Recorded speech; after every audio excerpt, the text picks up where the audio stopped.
Red Eléctrica informa que a las 6 de la mañana ya se recuperó más del 99% de la demanda peninsular con una producción de más de 21.000 megavatios. El 100% de las subestaciones de la red de transporte está en servicio. Continúan de esta forma las labores de reposición tras el apagón que afectó a toda la península ibérica desde las 12:30 de este lunes, tras la desaparición súbita de 15 gigavatios de potencia que suponían el 60% del suministro eléctrico. A esa hora, el Gobierno central sigue analizando las causas potenciales del motivo sin descartar ninguna hipótesis. Ceuta, igual que Melilla, Baleares y Canarias, se salvaron del apagón. Sin embargo, sí que afectó en nuestra ciudad a las redes de telefonía y a Internet, dos ámbitos de los que carecieron en la tarde y noche de ayer la práctica totalidad de los ceutíes, hasta pasadas las 2 de la madrugada, cuando Ciudad y Delegación del Gobierno daban por restablecido el servicio. Tanto la delegada del Gobierno como el presidente de la ciudad, Juan Vivas, estuvieron en contacto durante todo momento.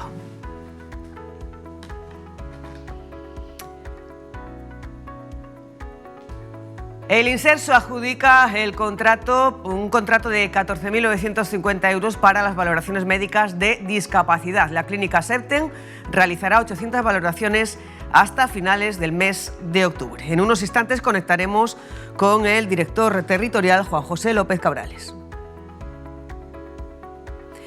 Y hoy también estaremos pendientes de la sesión plenaria resolutiva correspondiente al mes de abril, que se está celebrando desde hace media hora en el Salón de Plenos del Palacio de la Asamblea. ¿Qué tal? Muy buenos días. Bienvenidos a nuestra conexión diaria con la actualidad local en directo, una vez restablecido el servicio de telefonía y comunicaciones que, como veían, también nos afectaba en la conexión de este lunes. Estaremos pendientes y también de una valoración de cómo han ido los trabajos en las últimas horas. También les vamos a presentar o adelantar lo que va a ser la presentación esta tarde de la revista Transfretana por parte del Instituto Ceutí, del Instituto de Estudios Ceutíes, que va a presentar esta tarde en esta 10ª edición. Va dedicado al estudio, a un análisis detallado sobre la situación del urbanismo en Ceuta y propone soluciones para actualizar la legislación. También conectaremos con el Comité de Empresa de Brigadas Verdes, que manifiesta su preocupación tras el anuncio realizado por la Federación Provincial de Asociaciones de Vecinos de su intención de renunciar a la gestión del servicio de esta plantilla, de estas Brigadas Verdes, a partir del próximo mes de junio. Todo esto y mucho más de aquí a las 12 del mediodía. Antes vamos a hacer una parada, una conexión con la Agencia Estatal de Meteorología. Y aquí tendremos el panorama.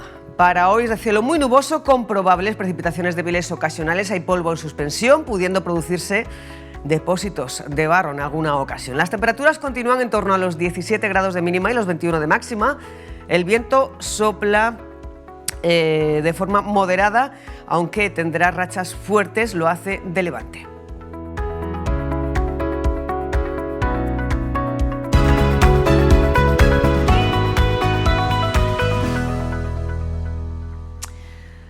Cuatro minutos pasan de las 10 de la mañana de este martes, en el que seguimos pendientes de ese apagón generalizado que se ha producido en la península ibérica, también en el sur de Francia. Aquí en Ceuta, como Isla Energética, no ha afectado el apagón de luz, sí, como venimos comentando, de telefonía y de Internet. Según informaba Red Eléctrica, a las 6 de esta mañana ya se ha recuperado el servicio en el 99% de los casos del país, de todo el país, aunque se continúan los trabajos de recuperación en el resto del servicio. Aquí en Ceuta, como decimos, no ha afectado a la luz, sí ha afectado a la telefonía móvil y a Internet, debido a que las compañías están pues conectadas en la península, las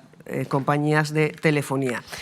Durante toda la noche, la delegada del Gobierno y el presidente de la ciudad, Juan Vivas, han estado en contacto sobre las 3 de la mañana, poco antes de las 3 de la mañana, se informaba del restablecimiento del servicio, del restablecimiento también de llamadas de emergencias al 112 y también la recomendación de que si en las próximas horas se produce de nuevo una recaída del sistema, se siguieran unas recomendaciones: contactar con el 112 a través de teléfonos con un operador distinto al que ha dado error, y si tienen teléfonos fijos se marcará el número que ven ahí en pantalla, 956 98 45 08. En caso de persistir el problema, también se recomendaba acudir a Comisaría de la Policía Nacional, Policía Local o Comandancia de la Guardia Civil o un hospital o centro de salud más cercano. Además, también se informaba de que todos los servicios policiales se reforzaron desde la tarde de este lunes.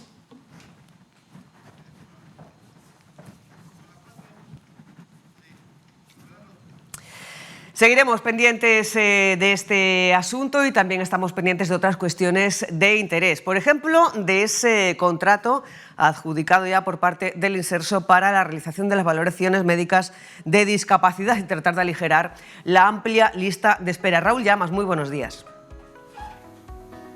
¿Qué tal, Susana? Buenos días. Pues efectivamente, el Inserso adjudicado, como bien dices, es el Servicio de Valoraciones Médicas de la Discapacidad.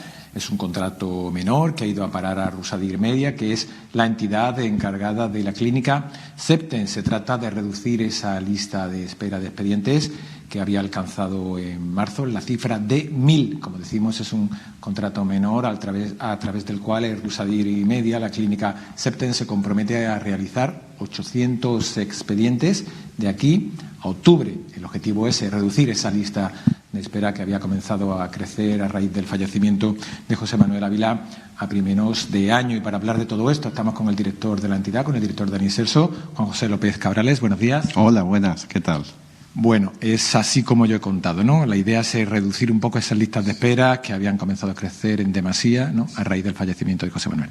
Sí, bueno, a raíz del fallecimiento de José Manuel y antes, porque en el año 2022 se publica un nuevo Real Decreto de valoración de la discapacidad, Real Decreto que, para ajustarse a las exigencias de la Convención de Naciones Unidas de personas con discapacidad, pues bueno, pues es mucho más complicado. No es solamente ya una valoración médica, sino biopsicosocial y médica también. Entonces, bueno, pues esto es lo que ha empezado a hacer que esto, unido al aumento de solicitudes.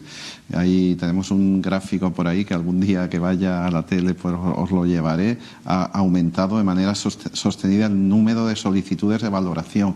Se ha complicado también el proceso de valoración, se resuelve menos, hay más solicitudes, pues en estos 2 últimos años ha aumentado de manera continuada el número de solicitudes pendientes, es decir, en espera. Y esto, bueno, pues agravado con el tema del tan llorado José Manuel, compañero nuestro queridísimo, te lo comentaba ahora hace un momento, Raúl, que me parece mentira todavía llegar aquí y no verlo, una persona con tanta vitalidad, con tanta energía. Bueno, pues su falta pues ha provocado que esta espera, pues, o esta lista de espera aumentase, y había que hacer algo y teníamos que tomar una solución. Y bueno, hemos tomado este modelo parecido al que se ha adoptado previamente ya en la ciudad de Melilla, que también tiene un sistema parecido al nuestro. Sí, porque hay que recordar que José Manuel Ávila era la persona encargada antes de llevar a cabo esta labor, compañero vuestro, como bien dices.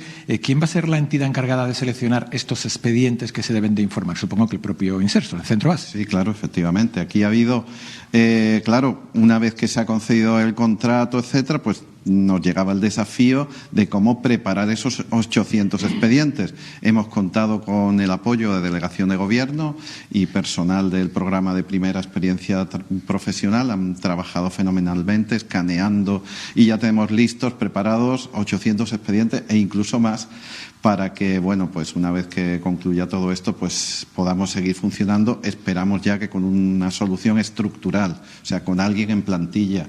Esto no es, como se ha dicho por alguna manera o en algún por algún grupo o que se ha comentado en algún momento que se externaliza la valoración de la discapacidad.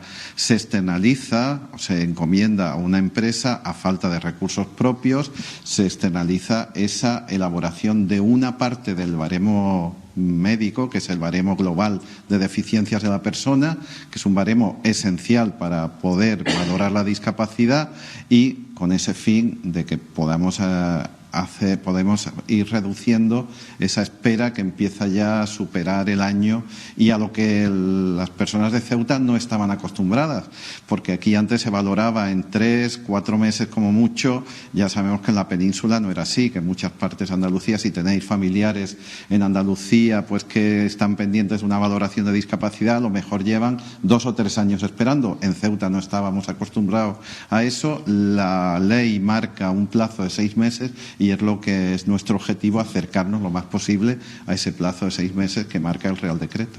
En el pliego para adjudicar el contrato se afirmaba que el contrato iría a parar a la entidad que se comprometiese a resolver más expedientes. Se invitaron a varias empresas de la ciudad. Se ha llevado el gato al agua a Rusadir Media, que se ha comprometido a hacer 800 expedientes.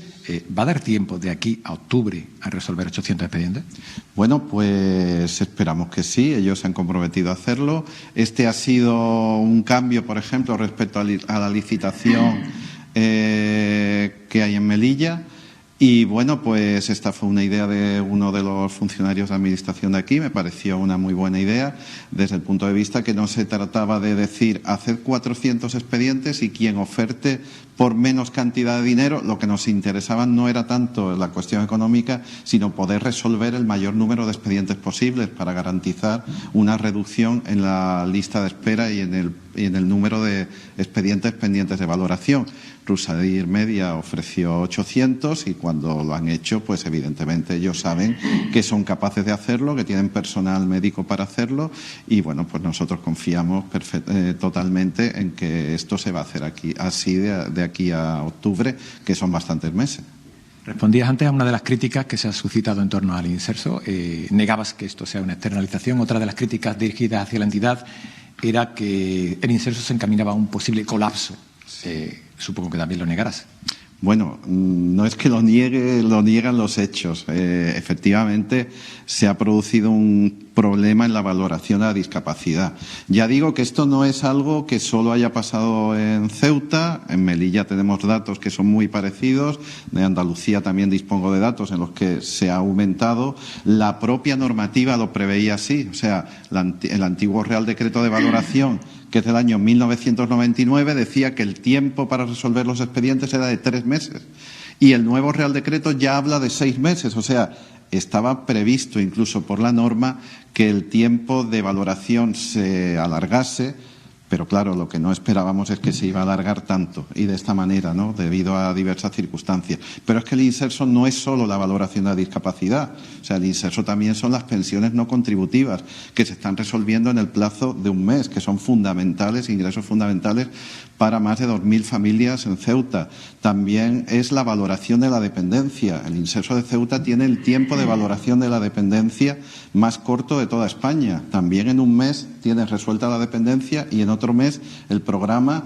Es decir, que una persona que hoy presente sus papeles de valoración de dependencia en el inserso de Ceuta, de aquí a 2 meses y poco va a tener la persona de ayuda a domicilio, la prestación económica o el recurso que se le asigne. Es decir, bueno, las subvenciones también salen todos los años.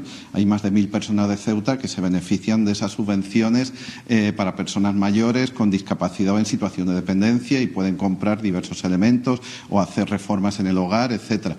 Todo esto se está tramitando, está saliendo como de costumbre y el problema lo estamos encontrando en discapacidad. Por eso, cuando se ha hablado de que el inserso de Ceuta está al borde del colapso o cuando el Senado ha dirigido 10 preguntas que algunas eran un poco incomprensibles, no sé, una senadora de Ceuta ha firmado estas preguntas, yo le pediría que se pasase por aquí, se pusiese en contacto con nosotros. Senadora de Ceuta, Cristina Díaz. Sí, era una de las firmantes y yo le pediría a Cristina, que no tengo el gusto de conocerla personalmente, pero le diría que viniese y hablase conmigo o con alguien de aquí que le explicase, porque una de las preguntas era que por qué los niños de Ceuta tienen que ir a Madrid a valorar su discapacidad. Esto no tiene ninguna base real. Yo no sé de dónde viene esa información. Los niños de Ceuta se valoran en Ceuta.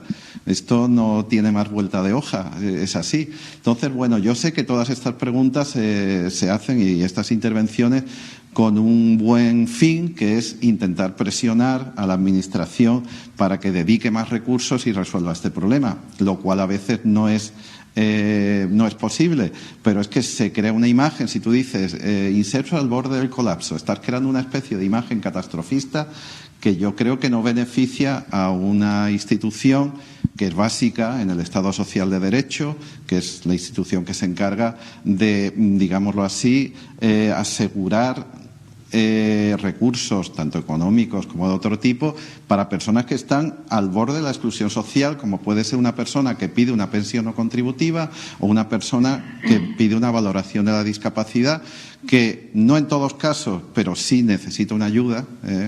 Y, bueno, en el caso de la dependencia, pues ya sabéis que son personas y familias que están pasando grandes dificultades cuando su familiar llega a una situación de no poder valerse por sí mismo y necesitar una ayuda tan importante como la que proporciona la dependencia y que actualmente está asegurada en la ciudad de Ceuta.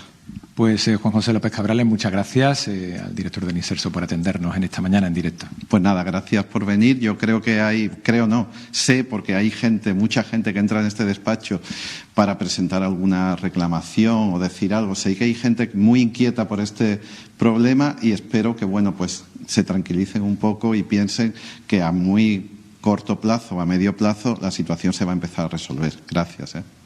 Pues ya has escuchado, Susana, eran las declaraciones del director territorial del Inserso, Juan José López Cabrales.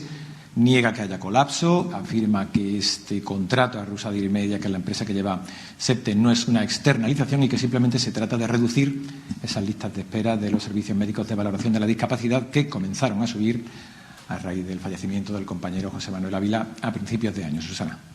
Pues muchas gracias, Raúl, por esta conexión. Seguimos con la línea abierta para que nos pidas paso cuando tengas más cuestiones de interés o más testimonios que transmitirnos en directo. Nos vamos en una parada al Teatro Auditorio del Rebellín, donde se celebra hoy la segunda jornada de esa cumbre tecnológica de ese Ceuta Tech Summit, que pretende posicionar Ceuta como referente en el sector. Muy buenos días, Rafa.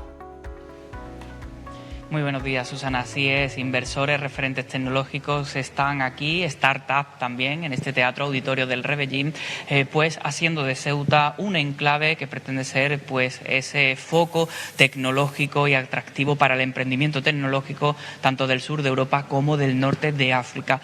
Nos acompaña un ponente o un participante en la jornada de ayer, como es Gabriel García, que es vicedecano de la Universidad de Granada, concretamente de Ordenación Académica y Emprendimiento. Muy buenos días. Hola, buenos días. ¿Cómo fue esa primera jornada de ayer? Participó en una de las mesas redondas hablando de este ecosistema y el valor y la importancia que tiene la universidad.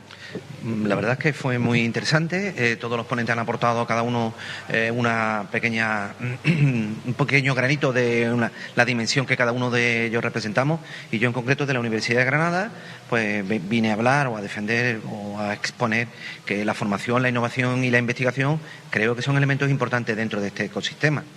¿Qué balance hace de la jornada de ayer, de esas primeras impresiones? Recordamos que como ponente también destacado o mediático estuvo Albert Rivera, destacaba también la calidad humana a la hora del emprendimiento y demás. Bueno, Albert Rivera por sí, ¿no? Es una persona muy, muy emblemática, es una persona que tiene una dicción muy fluida y con lo cual yo creo que todo el auditorio le escuchó con atención. Eso en cuanto en términos generales. Y luego él habló del liderazgo, de la retención de talento y de una serie de aspectos que todos los que estamos dentro de este mundo estamos igualmente comprometidos con eso, con la retención de talento talento que aquí en Ceuta en particular estamos también defendiendo.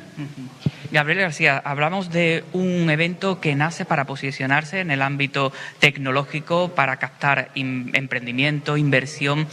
¿Cómo se desarrolla el acto para aquellas personas que no tienen idea en este sentido de cómo se está organizando? Porque las startups tienen momentos, se están desarrollando ahora mismo. Un cuarto de hora en este periodo de tiempo, diferentes startups tienen 3 minutos para explicar su objetivo y su modelo de negocio, por ejemplo. Sí, estas startups lo que hacen es una cosa que se viene llamando como un pitch y vienen a intentar convencernos, explicarnos su producto en 3 minutos. Y eso no es una cosa que se consiga de la noche a la mañana. Ellos tienen que ensayar y tienen que tener una fe y un conocimiento muy profundo de la empresa o del proyecto o de la idea que están intentando de alguna manera promocionar y difundir entre todo nuestro entorno y entre la sociedad en general.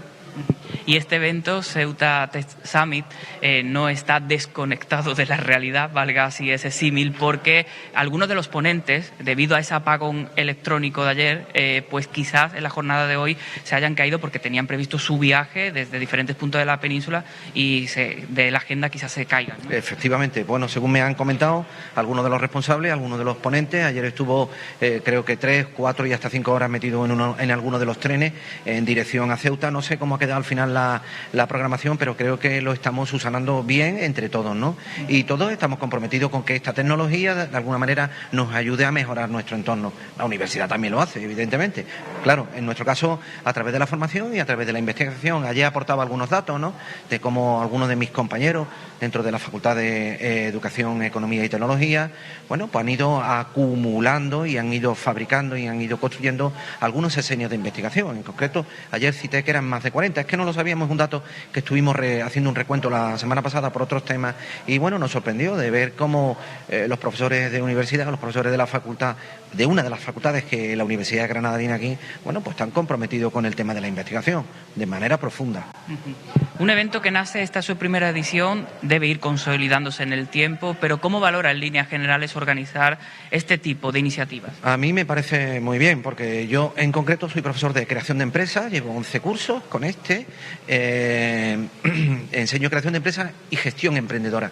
Entonces, el hecho de que haya en el entorno social, en el entorno económico, actos como este, ratifican que la formación que yo les estoy intentando dar, que yo los estoy intentando convencer, pues les va a servir en principio en gran medida para aumentar su empleabilidad. Es lo que estamos pretendiendo desde la universidad. Nuestro compromiso de la Universidad de Granada con el emprendimiento, de forma general, es obvio, ¿no? La Universidad de Granada tiene, por ejemplo, centros que apoyan spin-off. Este último año han sido 5 y hay 7 más en camino.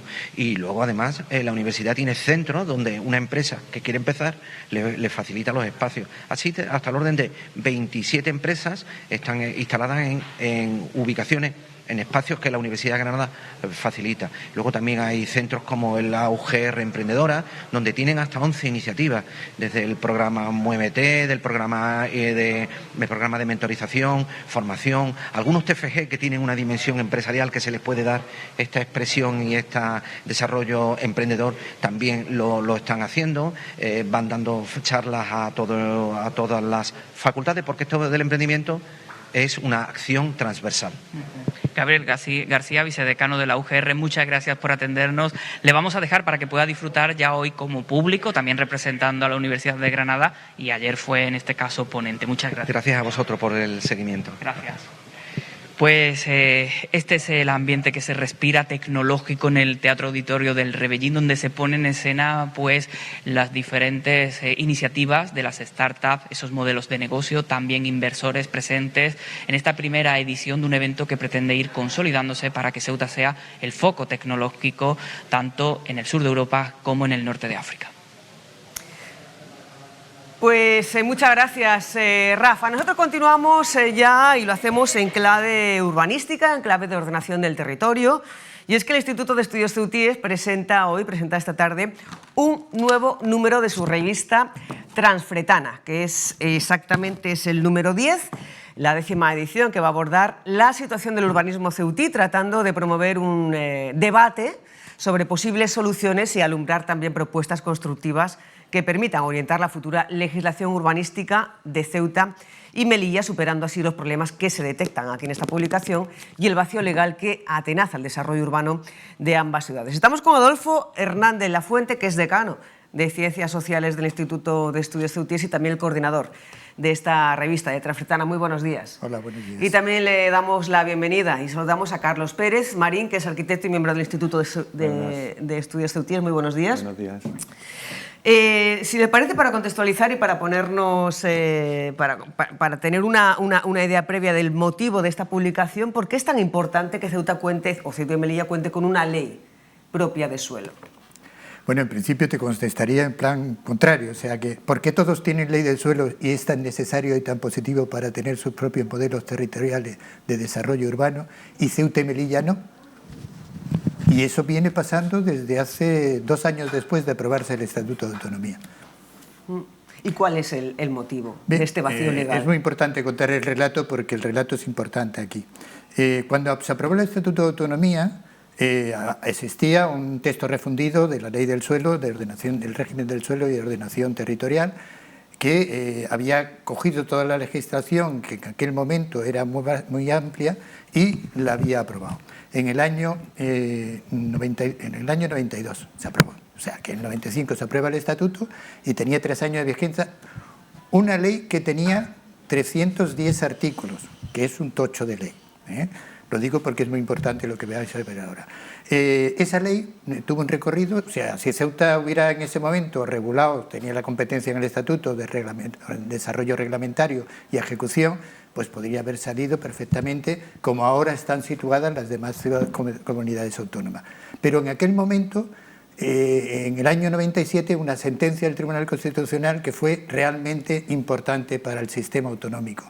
Era una sentencia que veía la dimensión de profundidad del proceso de descentralización que nos llevaba a una descentralización perfectamente política y no solo administrativa. Y entonces se cargó de esa ley 230 artículos. O sea, de 310, 210 desaparecieron porque dijo el Tribunal Constitucional que eso era competencia exclusiva de las comunidades autónomas y podían hacer su modelo territorial cada una de ellas porque era la competencia que le había atribuido la Constitución y el Estatuto. Bien, esa sentencia fue muy buena para el desarrollo del Estado autonómico, pero fue nefasta para Ceuta y Melilla, porque los magistrados del Tribunal Constitucional se olvidaron de que existía Ceuta y Melilla. Esa ley era aplicable a Ceuta y Melilla y lo que fue consecuencia de la declaración de inconstitucionalidad fue la nulidad de la ley, por lo tanto desapareció del ordenamiento jurídico. El efecto en todas las comunidades autónomas es que tuvieron que correr deprisa porque se había producido un vacío legislativo, un agujero negro de legislación, sin el cual en el ordenamiento y en las cuestiones territoriales es muy difícil hacer actuaciones. Y entonces inmediatamente publicaron los 210 artículos que le habían quitado. Y después, con el tiempo, fueron modificando las leyes y cada una hizo su modelo territorial de ordenación de sus específicas circunstancias, territoriales, etcétera, etcétera. Es complejo el tema, pero cada una puede diseñarse perfectamente una adaptación a su medida de esos proyectos. ¿Qué pasó con Ceuta y Melilla? Reclamamos inmediatamente. ¿Por qué los magistrados han olvidado de Ceuta y Melilla? Un error. Entonces fuimos al Estado. El Estado tenía que haber subsanado ese error, tenía que haber aplicado directamente, igual que hicieron todas las comunidades autónomas, coger esos 210 artículos y decir esto para Ceuta y Melilla, sin ser supletorio para el resto del Estado. No lo hicieron. Y el no hacer eso es que nosotros hemos venido navegando durante casi 27 años sin tener un soporte legal que pudiera hacer medidas importantes. Por ejemplo, toda la disciplina urbanística nosotros no la podemos hacer. Se hizo un proyecto de reglamento que salió incluso a información pública y se tuvo que quitar de en medio porque no tenía posibilidad de hacerlo sin que hubiera una ley. Es decir, ni siquiera la disciplina urbanística, que es corregir los errores o las ilegalidades que se están produciendo bárbaramente en la ciudad, obviamente. Y entonces, ni eso podía hacer y se esperó mucho hacer una planificación que después fue realmente en donde se habían pasado las expectativas de poder desarrollar nuevamente la planificación de Ceuta y aquello no pudo pasar de lo que es no salir de un ámbito muy, digamos, restringido. De hecho, sí. Cuando sale la sentencia del 97, En el 98 los artículos que quedan son estas 2 páginas, 2 hojas que hay, lo que nos quedaría para Ceuta. Claro, lo que falta sería del 76. Cuando se dice ¿por qué necesitamos una ley? Es que si vosotros le dais esto a Cataluña, a Madrid, a Andalucía, toma, dedicaros a planificar, se reirían y serían, ¿no? Eso es imposible. Bueno, pues eso es lo que está pasando en Ceuta.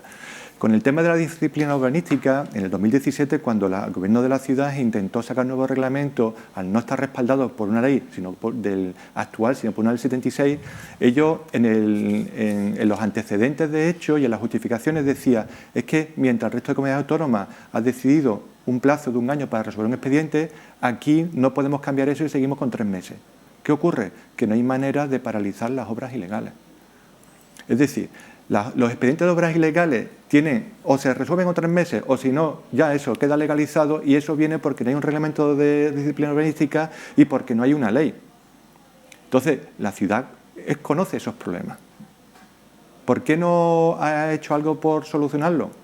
Habría que preguntarles a ellos. Pero desde luego, al menos desde el 2014, desde la primera aprobación inicial del Plan General de la revisión del Plan General de Ordenación Urbana, el Colegio de Arquitectos en sus alegaciones no pedía específicamente una ley, pero sí hablábamos de una serie de temas que solamente se podían resolver con una figura que serían los planes directores de coordinación territorial, que no existen en la ley del 76. Es algo que introdujeron las comunidades autónomas para poder planificar entre 2 municipios. Claro, aquí en Ceuta, con todo el problema que tenemos de afecciones y por los condicionantes de nuestro municipio, esa figura no sería muy útil. Entonces, en el 2014 pedíamos eso.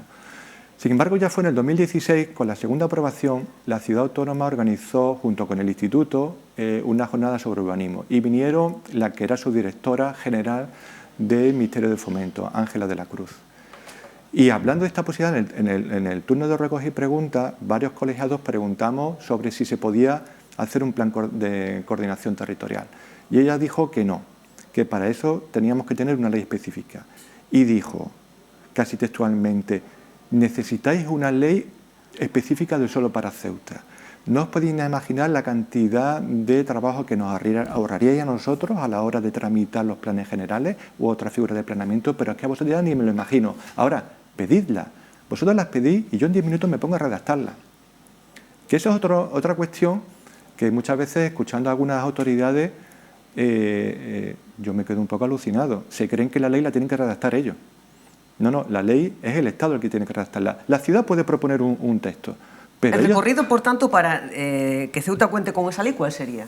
Bueno, desde el Colegio de Arquitectos, sobre todo, también el Instituto de Estudios Ceutíes, cuando el gobierno, porque hay que recordar que con la crisis del 20 del 21, en la planificación estratégica del gobierno de la ciudad, todo lo referente al tema urbanístico se basaba, para salir de la crisis, era aprobación de la revisión del Plan General. Nosotros, el colegio ya sacó en agosto de 2020 un decálogo con medidas que había que tomar. Algunas venían, sabíamos que le iban a poner en marcha el gobierno de la nación, y una de ellas, no, necesitamos una ley del suelo. Sin ley del suelo, cualquier cosa que hagamos no vamos a poder resolverla.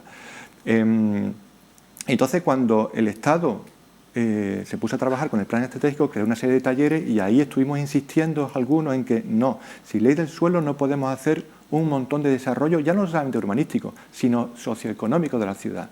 Hasta el punto de que antes de presentar los trabajos, la directora del grupo de Traxatec me llamó y me dijo: no entendemos cómo podéis funcionar sin una ley del suelo y sin otras que tú me comentas que serían necesarias. Pero de hecho esa ley del suelo está incluida en el plan estratégico, claro, con un periodo de aplicación o de implantación entre el 2023 y 2024. Efectivamente, ella me confirmó, me dijo: quiero que sepas que la ley va.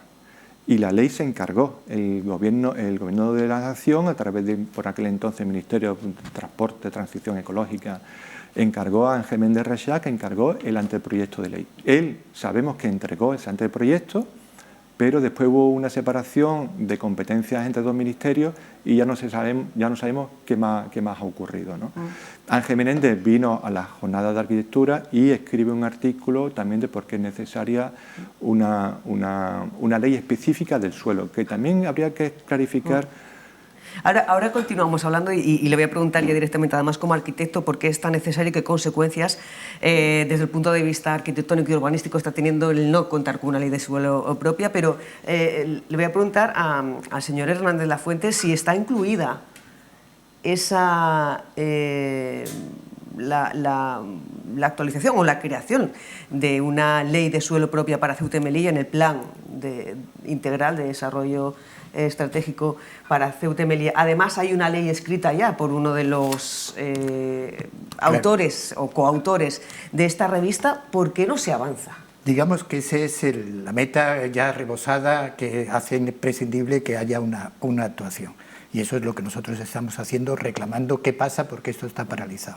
La situación de esa ley era necesaria desde hace mucho tiempo. Ceuta tiene capacidad para hacer una ley, pero no la hacerla directamente, sino que tiene la iniciativa legislativa.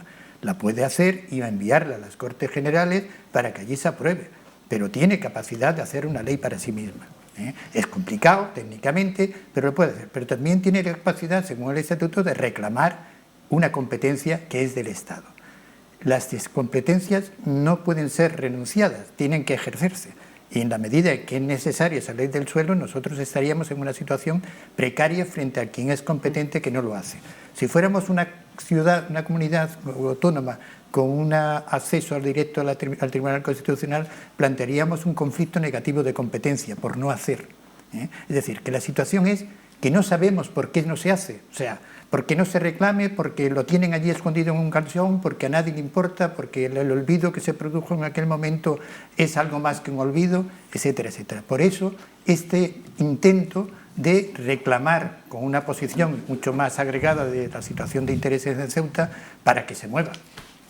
Porque le decía antes, desde el punto de vista arquitectónico, urbanístico, como profesional del sector, ¿cómo afecta este vacío legal al crecimiento de Ceuta, a la situación urbanística de la ciudad, al futuro de Ceuta? Yo me acuerdo la primera vez que el Colegio de Arquitectos, y todo eso se cuenta en un artículo que yo escribo con toda la cronología de todas las gestiones que han ido llevando a cabo tanto el Instituto de Estudios Ceutíes como sobre todo el Colegio de Arquitectos. Entonces, la primera vez que se mantuvo una reunión con delegación del Gobierno, nos decían que a la hora de justificar por qué necesitamos esta ley, no pensaban que simplemente afectaba a los propios arquitectos, ¿no?, como colectivo. Sin embargo, se dieron cuenta de que prácticamente toda la economía de la ciudad gira en torno a la planificación urbana. Si la frontera no tiene espacio suficiente, pues al final la ciudad se estrangula económicamente. Si el puerto no tiene capacidad de crecer de manera coordenada, pues al final se ve afectado a otro sector. Si los planes generales se dilatan 20 años en el tiempo, la economía de la ciudad sufre, ¿no? Entonces, hay cuestiones mucho más, digamos, pragmáticas, como esa que te comentaba antes, de que la ciudad no puede tener un reglamento de disciplina urbanística. Un reglamento de disciplina urbanística es el que dice: ¿esa construcción cumple la ley, cumple el plan general y la ley, sí o no? Que no la cumple, el procedimiento para que cumpla la ley es el siguiente. Bueno, ese es el que prácticamente no tenemos actualizado y es el que le provoca muchísimos problemas en el día al día a la ciudad. Después podríamos entrar en que evidentemente una ley lo que sirve también es para dar un marco, pero que tampoco nos pensemos que una ley es como una constitución que no se puede cambiar, que la constitución también se puede cambiar. De hecho, las comunidades autónomas, muchas de ellas ya van desde la democracia, ya van por su segunda ley. Y lo que hacen son leyes que se adaptan a las necesidades de su territorio. En ese sentido, nosotros también tenemos un territorio con unas peculiaridades que no tiene, quizás salvo Melilla, no tiene otra ciudad española. Y entonces el hecho fronterizo, el hecho de las limitaciones de terreno, el hecho de estar rodeados por mar, el hecho de no poder contar con buenas infraestructuras de transporte. A eso hay que darle una solución muy específica. Ahora bien, si es complejo sacar una ley, aprovechemos para meter en esa ley todos aquellos otros elementos u otras leyes que se han ido desarrollando por parte de las comunidades autónomas y hagamos un traje que nos venga bien y sobre todo que nos permita durante 20 o 30 años planificar la ciudad. ¿Cuáles cree que deberían ser los principales contenidos que deba incluir esa ley? Pues es una de las cosas que comentó Ángel Menéndez Reixac, por un lado, en la que primero la ley debiera ser bastante flexible. bastante flexible, porque después una ley se puede desarrollar a través de una serie de reglamentos, que es el problema. Nosotros tenemos reglamentos, pero con una ley antigua. Entonces, eso él lo dejó muy claro en su exposición y lo explica también en su artículo, que debe ser flexible. Pero, desde mi punto de vista, tenemos que pensar también qué tipo de ciudad queremos. O sea, ahora se está innovando, ahora se está apostando también por las energías verdes. Bien. Y ahora, con el problema que ha habido con el cable, en el número 8 de Transfretana escribió un artículo sobre las posibilidades que tenemos de ser autosuficientes. Si la ciudad, como el resto de países europeos, empiezan a desarrollar la energía eólica flotantes en el mar, eso al final requiere de una infraestructura, requiere de una planificación de unos terrenos en el puerto o en la ciudad. Si no tenemos eso en cuenta, aunque ocurran dentro de 15 o 20 años, nos encontraremos con una problemática como ocurre ahora con la frontera. ¿Qué pasa cuando empieza a funcionar la aduana y empiezan a pasar camiones? ¿Dónde se va a hacer la inspección? ¿Por qué? Porque no ha habido una planificación de que en un futuro quizás pudiera haber una aduana y que una aduana requiere una serie de terrenos. Y si esos terrenos no pueden estar físicamente ahí por la orografía, pues habrá que ganarle terrenos al mar. ¿Cómo se gana terrenos al mar? Pues en función de esas expectativas que hay en esa planificación y de esa idea que uno pueda tener de cómo sería la ciudad dentro de 50 años. Ejercicio que algunas ciudades en el mundo hacen y convocan concursos. De hecho, el colegio planteó un concurso de cómo sería la ciudad dentro de 70 años. Bueno, pues este es el asunto que aborda la 10ª edición de la revista Transfretana, que va a presentar esta tarde. Es la revista del Instituto de Estudios Ceutíes y va a presentar precisamente esta entidad esta tarde la revista. ¿Qué papel está jugando y ha jugado ya el Instituto de Estudios Ceutíes en impulsar esta reivindicación y qué agentes se han unido a esta petición? Bien, me alegra que me preguntes esto, porque realmente el papel del Instituto progresivamente ha ido creciendo.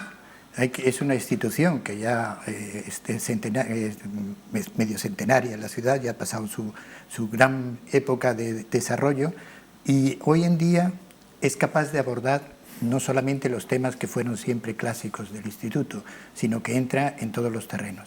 Por lo tanto, ha sido capaz de agregar a una serie de especialistas, un conjunto de personas que realmente están haciendo una labor encomiable, en la medida en que todos los que trabajamos en el Instituto de Estudios Ceutíes lo hacemos a título gratuito y absolutamente de espíritu de colaboración.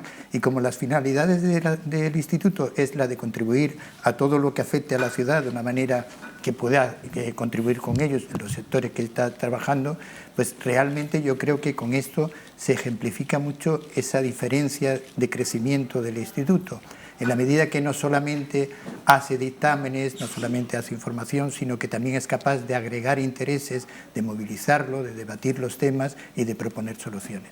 ¿Y qué agentes se han unido ya a esa petición, a esa reivindicación? Bueno, en este caso yo creo que todos los que están afectados por la existencia inmediata de la negatividad que tenemos con el agujero negro legislativo.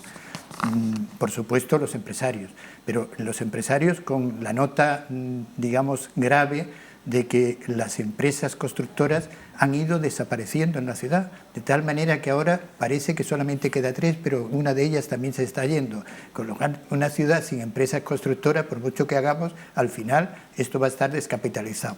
Por otro lado está el Colegio de Abogados, por otro lado está lo que ha sido el Colegio de Arquitectos, que ha sido esto el buque insignia del problema, porque profesionalmente les afectaba más directamente. Y yo creo que en esa agregación de intereses pues se ve la movilización de un símbolo social que reclama que se dé atención a los intereses. Abundando en esa utilidad del Instituto, yo quiero recordar que el primer número que se sacó en esta nueva etapa, el número 8 de estrategias para una ciudad, de ahí salió lo que hoy en día es el clúster de desarrollo de economía marítima, por ejemplo. Eso salió de una idea del artículo que llevó Fernando Nieto. En el siguiente número, sobre el patrimonio, pues la semana pasada en el Pleno se aprobó que se inicien los trabajos para ver si la ciudad tiene capacidad de ser declarada Patrimonio Mundial, porque precisamente hay un artículo que habla de todo ese proceso, de todas esas posibilidades, ¿no? Con lo que pretendemos con esto es hacer pedagogía de por qué necesitamos una ley y por dónde irían los tiros, ¿no? ¿Qué es lo que tendríamos que tener en cuenta a la hora después de exigir al Estado? Porque lo interesante también es que la ciudad, si el Estado termina de sacar esa ley, que sea debatida aquí. Y no solamente con las autoridades, sino también con los colectivos implicados, porque muchas veces Madrid tampoco es consciente de todos los problemas que tenemos, y la prueba es el plan estratégico, que ellos lo reconocieron, no creíamos que esta ciudad fuera tan compleja. Pues si están interesados en conocer más detalles sobre este asunto, tienen una cita esta tarde en la Biblioteca Pública del Estado, donde se va a presentar la revista Trafretana. Antes de despedirles, me gustaría preguntarle, como profesional del sector, se ha aprobado en el Pleno de la Asamblea hoy de forma definitiva la modificación de las ordenanzas fiscales sobre el plan de vivienda. ¿Qué le parece y qué impacto cree que puede tener en el sector? Sin conocer muy bien al detalle, pero lo que evidentemente es que la construcción está en crisis. La construcción está en crisis, y que todo lo que pueda ayudar a que económicamente sea menos gravable y sobre todo a animar. Hay muchos promotores, pequeños promotores, que durante 20 años han estado esperando a ver si se aprobaba el plan general, por seguridad jurídica y por otras cuestiones, y eso ha sido un elemento que ha producido muchísimo daño a la economía de la ciudad, y ha sido uno de los elementos claves en todas estas crisis que hemos ido sufriendo, ¿no? ¿Por qué el plan general, digamos, por qué no se produce un aumento como se esperaba de la construcción? Por otro lado, hay una competencia desleal por parte de la empresa constructora, que es Traxatec, directamente. Traxatec le está eliminando la competencia y está haciendo que también las empresas constructoras desaparezcan. Y que por ejemplo, y también, no solamente a la hora de construir, a la hora de hacer proyectos. En la ciudad ya no hace concursos de ideas. Yo quiero recordar que el Paseo de las Palmeras salió de un concurso de ideas. Sin ese concurso de ideas, al final, ¿qué ocurre? Que se le encarga a un señor y lo primero que se le ocurre es lo que hace, sin dar la posibilidad de que otros podamos coger y decir, no, es que esta idea es mejor, ¿no? Con lo cual, eso ha sido uno de los grandes daños, tanto el encargo de proyectos como la ejecución de obras, y de hecho el Tribunal de la Competencia así lo indica, que Traxatec mata la competencia. Entonces, eso, junto con la falta de desarrollo del plan general, pues al final la situación del sector es bastante preocupante. En el colegio estamos otra vez pensando en que quizás tengamos que cerrar, porque no hay trabajo, no hay ingresos por parte de visado, y entonces quizás tengamos que cerrar y enviar los proyectos donde haya que enviarlos, ¿no? Pues Adolfo Hernández de la Fuente, coordinador de la revista Trafretana, y Carlos Pérez Mariz, arquitecto y miembro del Instituto de Estudios Utiel, muchísimas gracias por compartir con nosotros, presentarnos, hacernos el prólogo de lo que es la 10ª edición de esta revista dedicada a la situación urbanística de Ceuta y a la necesidad de contar con una ley propia de suelo. Un placer, muchísimas gracias. Muchas gracias, un placer como siempre. Y nosotros continuamos, hacemos una parada hoy ahora mismo en el Salón de Plenos, donde, bueno, pues como les acabamos de contar o como le acabamos de preguntar al arquitecto Pérez Marín, bueno, pues uno de los asuntos aprobados es esa rebaja en las ordenanzas fiscales, en los impuestos relativos sobre ese plan de vivienda. En estos momentos interviene el portavoz del Grupo Parlamentario Ceuta y A, Mohamed Mustafa. Conectamos. Satanás en persona, pues yo les digo que hoy, esta también es una muy buena decisión. Creo que el mecanismo que ustedes han adoptado para la actualización automática sin necesidad de tener que estar constantemente recurriendo a las modificaciones es acertada. Pero, y aquí llega mi pero, debo añadir que además de ser una medida, es una buena decisión, es una buena medida, pero le falta un pequeño complemento. Y esta va a ser el núcleo importante de la alegación que vamos a presentar. Nosotros entendemos que a ese salario mínimo interprofesional hay que añadirle el plus de residencia. Y lo digo porque es necesario hacerlo justificándolo o amparándome en dos puntales. Primero, porque creo que es una forma de hacer valer nuestro propio REF especial, y decirle a la gente que cuando hablamos también del REF hablamos de los más vulnerables, y en segundo lugar, porque ya hay un trabajo, a raíz de una propuesta de Ceuta Ya, un trabajo que la consejera está llevando a cabo no solamente en el seno de la mesa de diálogo social, sino en el seno de la consejería, que ambiciona extender el plus de residencia al sector privado. Ergo, creo que es una muy buena medida, creo que hay que añadirle a ese salario mínimo interprofesional el plus de residencia. Es una forma de poner en valor ese REF especial que tenemos, decirle a la gente vulnerable que también ellos son tenidos en cuenta en ese REF y, evidentemente, adaptarlo a la realidad que se nos viene encima.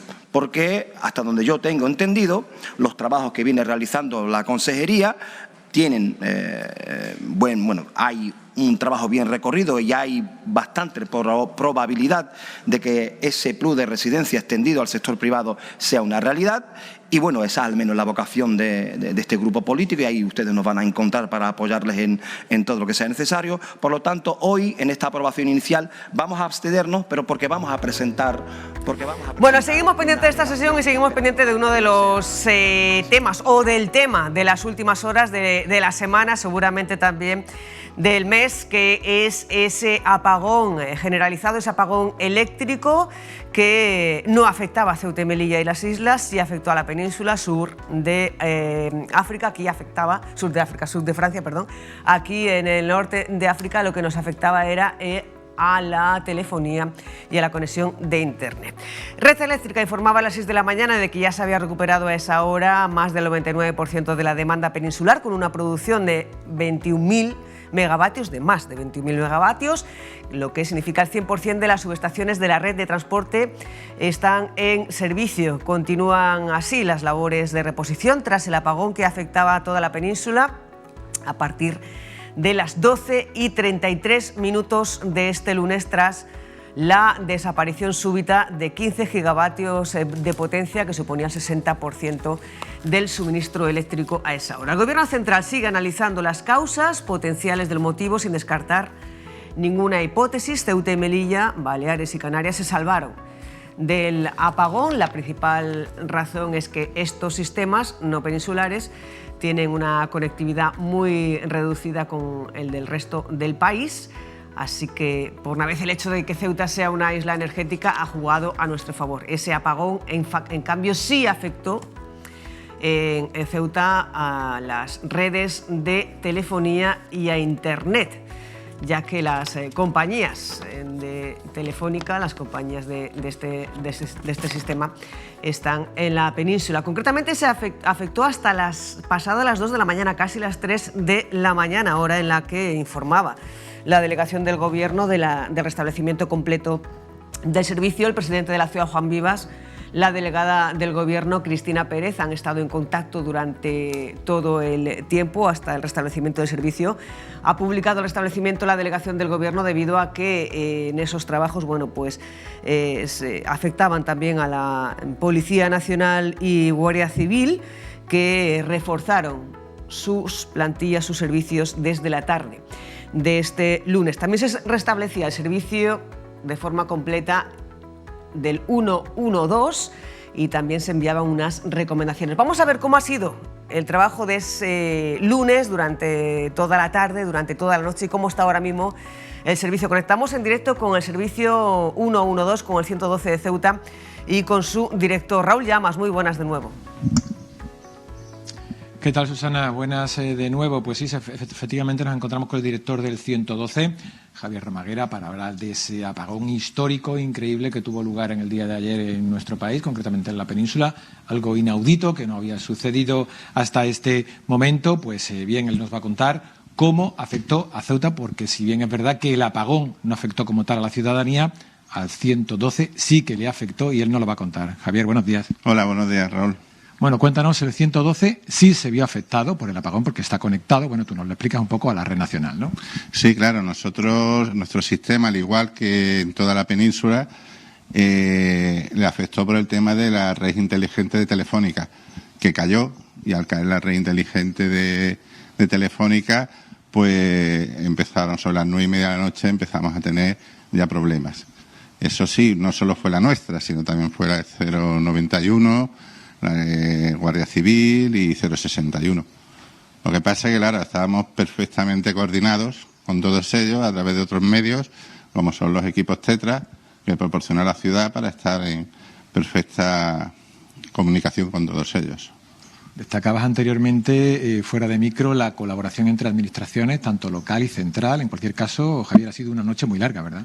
Sí, ha sido una noche muy larga y nuevamente se demuestra que la coordinación entre administraciones funciona. En Ceuta funciona, y estuvieron al mando de la emergencia el presidente de la ciudad y la delegada del gobierno con su equipo, y estuvimos hasta las 2:30 de la madrugada en perfecta comunicación y sin parar. ¿Esta caída de la red al 112 cómo le afectó? Es decir, ¿qué no podía hacer? En un principio nosotros durante todo el día sí podíamos funcionar perfectamente. Hubo un momento en que sí recibíamos llamadas de los ciudadanos y después por otros medios nos comunicábamos con las centrales, porque las centrales, como he dicho, la red inteligente cayó y no podíamos contactar, pero a través de los terminales Tetra pues se pudo contactar.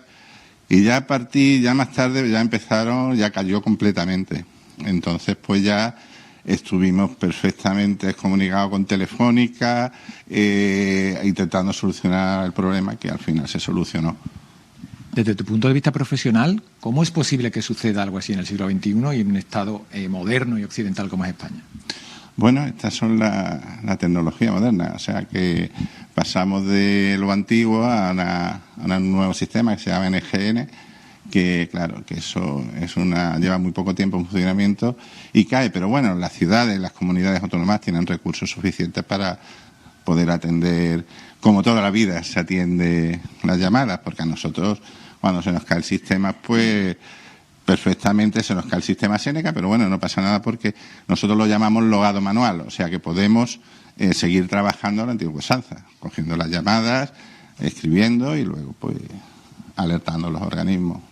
Se critica mucho el hecho de que Ceuta sea una isla energética, de hecho siempre se alude a eso como razón para esos apagones, de los cuales afortunadamente hace tiempo que no sufrimos ninguno, pero por una vez ha jugado a nuestro favor, ¿no? El hecho de ser una isla energética ha evitado que ese apagón total se extienda no solo a Ceuta, sino a Melilla, Baleares y Canarias. Sí, gracias a Dios, pues esta vez nos hemos librado del follón que se ha liado en toda España, porque ha sido tremendo. Si aquí hemos tenido una noche y un día complicado, no me quiero imaginar lo que a nivel nacional lo que han tenido que pasar.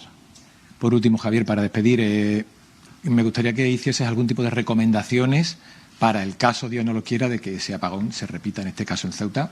Si nos pilla un apagón de esta envergadura, en un domicilio, en un trabajo, cómo hay que actuar, conservar la calma, qué hacer, cuéntanos. Hombre, la calma siempre, pienso que es difícil, ¿no? Pero la calma siempre hay que mantenerlo.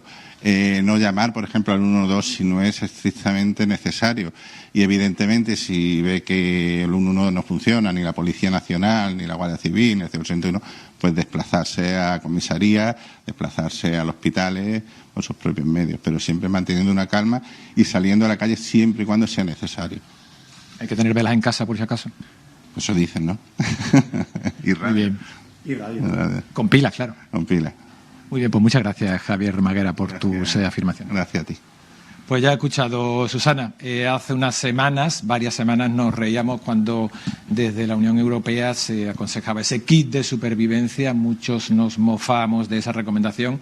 Sin embargo, ayer a algunos de nuestros compatriotas en la península bien le hubiese venido un kit de ese tipo. En cualquier caso, en el caso, como digo, que Dios no lo quiera, que algo así sucediese en nuestra ciudad, pues ya hemos escuchado a Javier Maguera. Tranquilidad y, sobre todo, tener velas en casa y una radio con pilas, Susana. Sí, la verdad que qué gran labor hizo la radio con pilas, no a través de internet que no teníamos, que siempre nos acompaña en situaciones como esta. ¿Cómo habéis vivido vosotros la tarde-noche de ayer? Nosotros sí teníamos luz, pero nos faltaba la conexión a internet, nos faltaba también la conexión telefónica.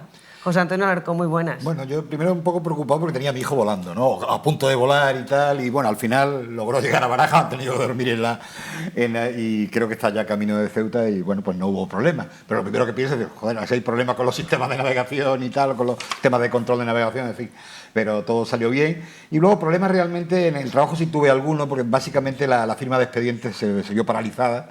Porque, claro, al tener que conectar con bases de datos que están fuera de la propia ciudad autónoma, pues no fue posible. Y algunos problemas con el teléfono por la noche, pero en general con tranquilidad y bien, sin problema. José Antonio Carracao, buenos días. ¿Cómo has vivido tú esta jornada de apagón y también de desconexión telefónica e internet aquí en Ceuta? Nosotros, por la mañana ya teníamos los primeros problemas en cuanto a las conexiones telefónicas, conexiones a internet, videollamadas, conexiones con compañeros.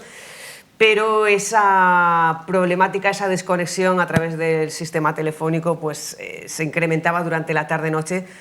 Lo acabamos de escuchar ahora en esa conexión con el director del 112, el 112, estuvimos prácticamente sin telefonía y sin internet hasta casi las 3 de la mañana. ¿Cómo has vivido tú esta jornada? Bueno, pues como yo creo que casi todos los ceutíes, más o menos tranquilos, porque bueno, hemos tenido la fortuna en este caso, como bien decías tú en la entradilla, que bueno, nuestra situación particular en este caso ha jugado a nuestro favor, lo cual también creo que da para una reflexión, porque es verdad que yo me incluyo, muchos estamos abocando, ¿no?, porque Ceuta tenga una conexión y eléctrica con la península y por lo tanto deje de quemar combustible para poder producir su energía, pero este caso da para hacer esa reflexión sobre, creo que sería importante ver la forma en la que, llegado el momento en el que ya no dependiéramos de la quema de combustible, mantener esa infraestructura de alguna manera en el tiempo, pues para cuando pasaran estas cosas, ¿no? Ceuta se ha salvado por eso y entonces hemos visto también la bondad de la situación que ahora mismo tenemos, independientemente de que desde el punto de vista medioambiental no sea sostenible y que tendríamos que abocar o a caminar hacia otro lado, ¿no? Pero mantenerla operativa a futuro creo que habría que buscar una manera, ¿no? Dicho esto, a lo personal, bueno, pues como decía antes, con poca incidencia, muy preocupado y atento a los acontecimientos, y por la noche, que ya fue cuando aquí en Ceuta, yo creo que como casi todo el mundo no podíamos tener tele, pues fue un momento bonito porque estábamos sentados todos a la mesa, cenando, con la radio puesta, y parecía una escena, ¿no?, pues de otros tiempos, y la verdad que bueno, que fue un momento también familiar, agradable. Enrique, ¿cómo lo viviste tú? Bien, bueno, primero le voy a dar una buena noticia a José Antonio. Endesa tiene previsto ya cómo va a gestionar la central de Ceuta cuando tengamos electricidad por el cable. Nosotros tuvimos un curso de verano hace 2 años y fue un tema que nos explicaron, y la central va a seguir ahí, y es más, funcionará periódicamente precisamente para que no se estropee. Lo que sí es cierto es que funcionará con menos módulos y tal, pero en ese sentido podemos estar tranquilos que no nos van a abandonar. Y en cuanto a mi situación personal, pues yo ayer hice vida normal, de hecho comí fuera de casa, estuve de compras, pude pagar, todo funcionaba perfectamente. Tenía la sensación esa de decir, oye, qué bien estamos aquí en Ceuta comparado con cómo está la familia, porque recibí WhatsApp de mi familia, pero claro, veía la hora del WhatsApp y cuando yo lo recibía, el WhatsApp se había puesto hacía 2 o 3 horas. Claro. Bueno, muy bien, no pasa nada. Y eso, la tranquilidad de decir, todo ha ido bien hasta las 9 y algo, cuando ya no tuve internet, además me pilló trabajando y... Bueno, pues eso. Ni internet ni telefonía. Ni telefonía ni porque nada. tampoco se podía llamar por teléfono. De hecho, no sé si era el caso de algunos de vosotros, pero con alguno de los protagonistas de la conexión de hoy nos hemos quedado sin conexión hasta hoy a las 6 de la mañana. Bueno, que es cuando cogí el teléfono de nuevo. Las conexiones y el sistema se restablecía poco antes de las 3. ¿Y a ustedes cómo les afectó esta desconexión telefónica y esta desconexión con las redes? Vamos a escuchar estas palabras de las personas que nos hemos encontrado en la calle con los compañeros de informativos. Un poco, sí, por la noche. No iba el wifi. ¿Y hoy qué tal? Hoy chungo. A las 3, 4 no había nada de internet. No. He podido conectarme esta mañana. Sí. He notado algunas cuando he mandado WhatsApp o a lo mejor mi tele va también, que enchufo el internet y va, y he tenido algún problema que otro. Ha tardado más en conectar, pero vamos, tampoco lo he visto una cosa... Llevamos tiempo que la red venía, pero también ha sido problemas de la unidad, propios del trabajo. Entonces ya no sé si se ha mezclado, porque he oído comentar a la gente que sí que han notado que como que la cosa ya empezaba de antes, sí. El fin de semana han dicho. Para nada, todo perfecto. Bueno, a unos más que a otros, si quieren o tienen alguna anécdota, también la pueden compartir con nosotros a través de nuestras redes sociales.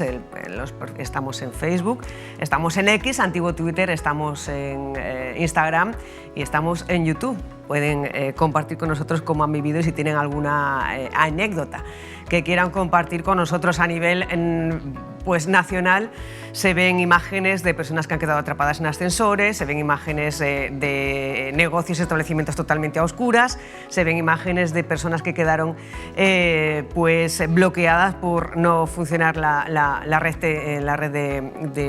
de trenes. Se ven imágenes bastante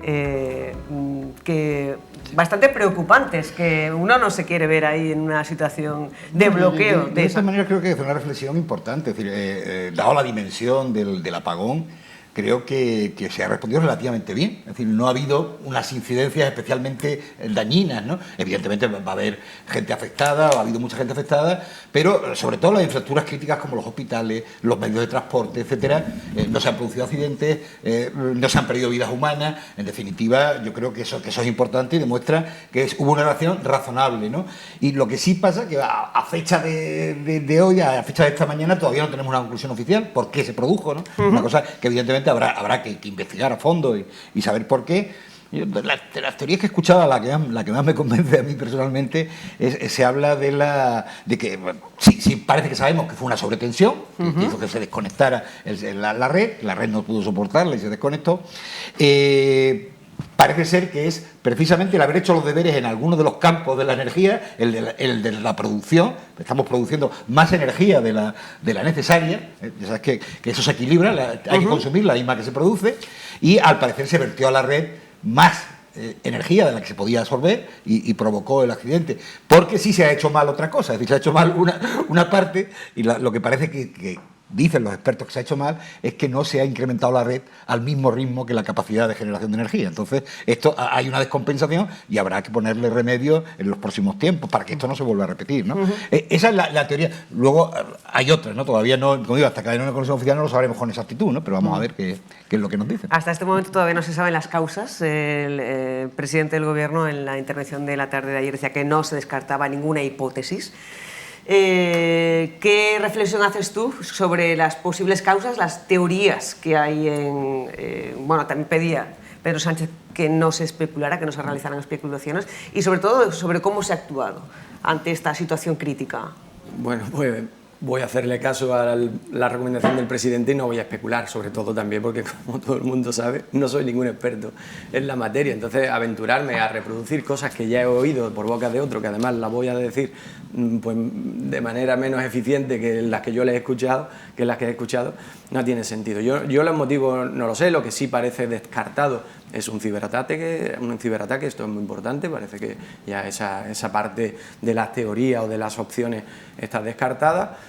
Dicho esto, preguntabas que como una reflexión de cómo se ha ido llevando a cabo. Yo creo que se ha ejecutado el plan como debían hacerse en momentos de crisis. Primero, actuando sobre quién necesita ayuda, luego sobre qué necesita ayuda, después qué hacemos para recuperar y por último, lo último, es qué lo ha provocado. Yo creo que este debe ser el ítem, ¿no?, de las actuaciones. Cuando hay una crisis, ¿a quién hay que ayudar? ¿Quién está atrapado? ¿Quién está teniendo una necesidad? ¿Quién necesita un respirador o un lugar donde poder ir con sus respiradores? Que eso ha ocurrido. Gente que en sus casas necesitaban conectar los respiradores, como no tenía electricidad, se han habilitado espacios. En fin, ¿a quién hay que ayudar? Luego, ¿cuáles son las infraestructuras más importantes? ¿Sobre qué hay que actuar? Luego, ¿qué hacemos para recuperarnos, para corregir esta situación? Como bien decía José Antonio, creo que en poco menos de 24 horas levantar un cero energético dice mucho del sistema, dice mucho de nuestra capacidad como país. Y por último, una vez que ya hemos atendido estas tres cosas, pues tenemos que conocer claramente y nos tendrán que informar en cuanto se sepa qué lo ha provocado para evitar que esto se vuelva a producir, lo cual dice o señala que también tenemos, como en todas las crisis, una oportunidad como sociedad para hacer una reflexión sobre nuestra dependencia de la tecnología, sobre nuestra falta de resiliencia, gente que porque tenía que andar 7 kilómetros a lo mejor para ir a sus puestos de trabajo, que es una distancia, pero que se les venía el mundo encima. Oiga, 7 kilómetros que podemos andar, que el ser humano está hecho también para caminar, en fin. En los hogares, pues también tener cosas que no hace falta que venga nadie a decir un kit de supervivencia, no, cosas básicas como esa radio, como un camping gas, ¿no? Cosas que desde hace mucho que hay algunos que las tenemos. O sea, oportunidades para mejorar, para ver cómo mejorar la red, sobre qué hay que invertir. Y es lo que yo decía antes, yo conocía que Endesa su intención es mantenerse, pero habrá que hacer también una reflexión, la oportunidad sobre quién va a pagar ese mantenimiento de la empresa aquí cuando no pueda rentabilizar su acción empresarial suficientemente, porque si lo que va a estar es conectando los motores o a relentín, en algunos casos, no todos los módulos, de cuando en cuando, para mantenerlo, tiene que tener trabajadores, o sea, tiene que rentabilizar y seguro que va a tener que haber una participación de dinero público, y esa era la reflexión hacia cómo acometemos eso, ¿no? Y ahora es muy importante, por supuesto, yo creo, y esto lo demuestra, que tener ese plan B para Ceuta es fundamental. ¿Qué reflexión te deja a ti esta situación que hemos vivido, que ha vivido todo el país en las últimas horas, Enrique? Bueno, pues la primera sería pensar que, partiendo de mi desconocimiento absoluto del tema, pero pensar que efectivamente una sociedad avanzada pues se vuelve muy dependiente de las tecnologías. Entonces, en el momento que te falla algo tecnológico te quedas paralizado. Bien, la sociedad española yo creo que ha respondido bien, hemos demostrado que somos una sociedad bastante disciplinada, parece mentira con la fama que tenemos los españoles de anárquicos, y sin embargo pues se ha hecho caso de las recomendaciones, o sea, no ha habido, yo recuerdo el apagón que hubo en Nueva York, que se veían unas escenas, aquí no, aquí la sociedad ha funcionado muy bien, pero por otro lado me paro a pensar que no sé si es que tenemos muy mala suerte, o que hemos dejado de funcionar como un país serio. Porque estas cosas nosotros antes las veíamos en las noticias, en otros sitios del mundo. No pasaban en España. ¿Por qué pasan ahora y antes no? No lo sé, yo no tengo ni idea. Pero sí me paro a pensar y digo, a lo mejor nos sobrevaloramos, nos creemos que estamos en la primera división mundial y no somos tanto. A lo mejor somos un país que tiene que bajar un poco los humos y empezar a hacer las cosas desde abajo. A lo mejor llevamos un tren de vida que no nos corresponde, no lo sé, pero desde luego estas cosas es que, no sé, para buscar ejemplos de todo lo que nos está pasando, pues hay que irse a la Biblia, a las 12 plagas y cosas así. Yo no veo otro ejemplo en nuestra historia que pasen tantas calamidades seguidas. Y esto es una cosa que tendremos que pensar por qué empezamos el siglo XXI siendo uno de los primeros países de Europa, y sin embargo ahora nos pasan todas estas cosas. Tendremos que pensar por qué nos dicen que somos una de las economías mejores del mundo y sin embargo a nuestra familia le cuesta trabajo llegar a fin de mes. Parejas que trabajan los dos no tienen para llevar una vida. Claro, no me vale decir, hombre, pero no pasan calamidades. Bueno, pero es que se espera otra cosa. Cuando se habla de la pobreza absoluta en un país del tercer mundo pues se soluciona con que coman 3 veces al día. Pero en un país como el nuestro, la pobreza se tiene que medir en otras cuestiones, tener acceso a Internet, tener televisión, tener energía para calor, para frío, tener algunos días de vacaciones. Entonces yo creo que debemos empezar a pensar que como país a lo mejor estamos fracasando y no nos damos cuenta y no nos lo creemos. Hombre, yo no estoy nada de acuerdo con esa reflexión, la verdad. Creo que es muy apocalíptica, ¿no? Entiendo cada cosa que dices por separado, pero a querer hacer una foto fija de una situación y ponerle ese tinte apocalíptico. Yo decía antes que era un momento de oportunidad, pero también es un momento de ventajismo que a veces se tiende en estos momentos, ¿no? Desde el punto de vista político, de querer aprovechar para atacar a los gestores en estos momentos, el actual gobierno, el actual color político del actual gobierno. Bueno, pues siempre se caen estas tentaciones, ¿no? Pero, por ejemplo, y haciendo esa reflexión, ayer perdió, yo creo, y si entramos en materia de análisis desde el punto de vista político, Feijóo, hay quien está valorando que no hubo ruido político, ¿no? Que la oposición, bueno, pues estuvo ahí a esperar. Pero creo que también perdió una oportunidad para mostrarse como un líder, ¿no?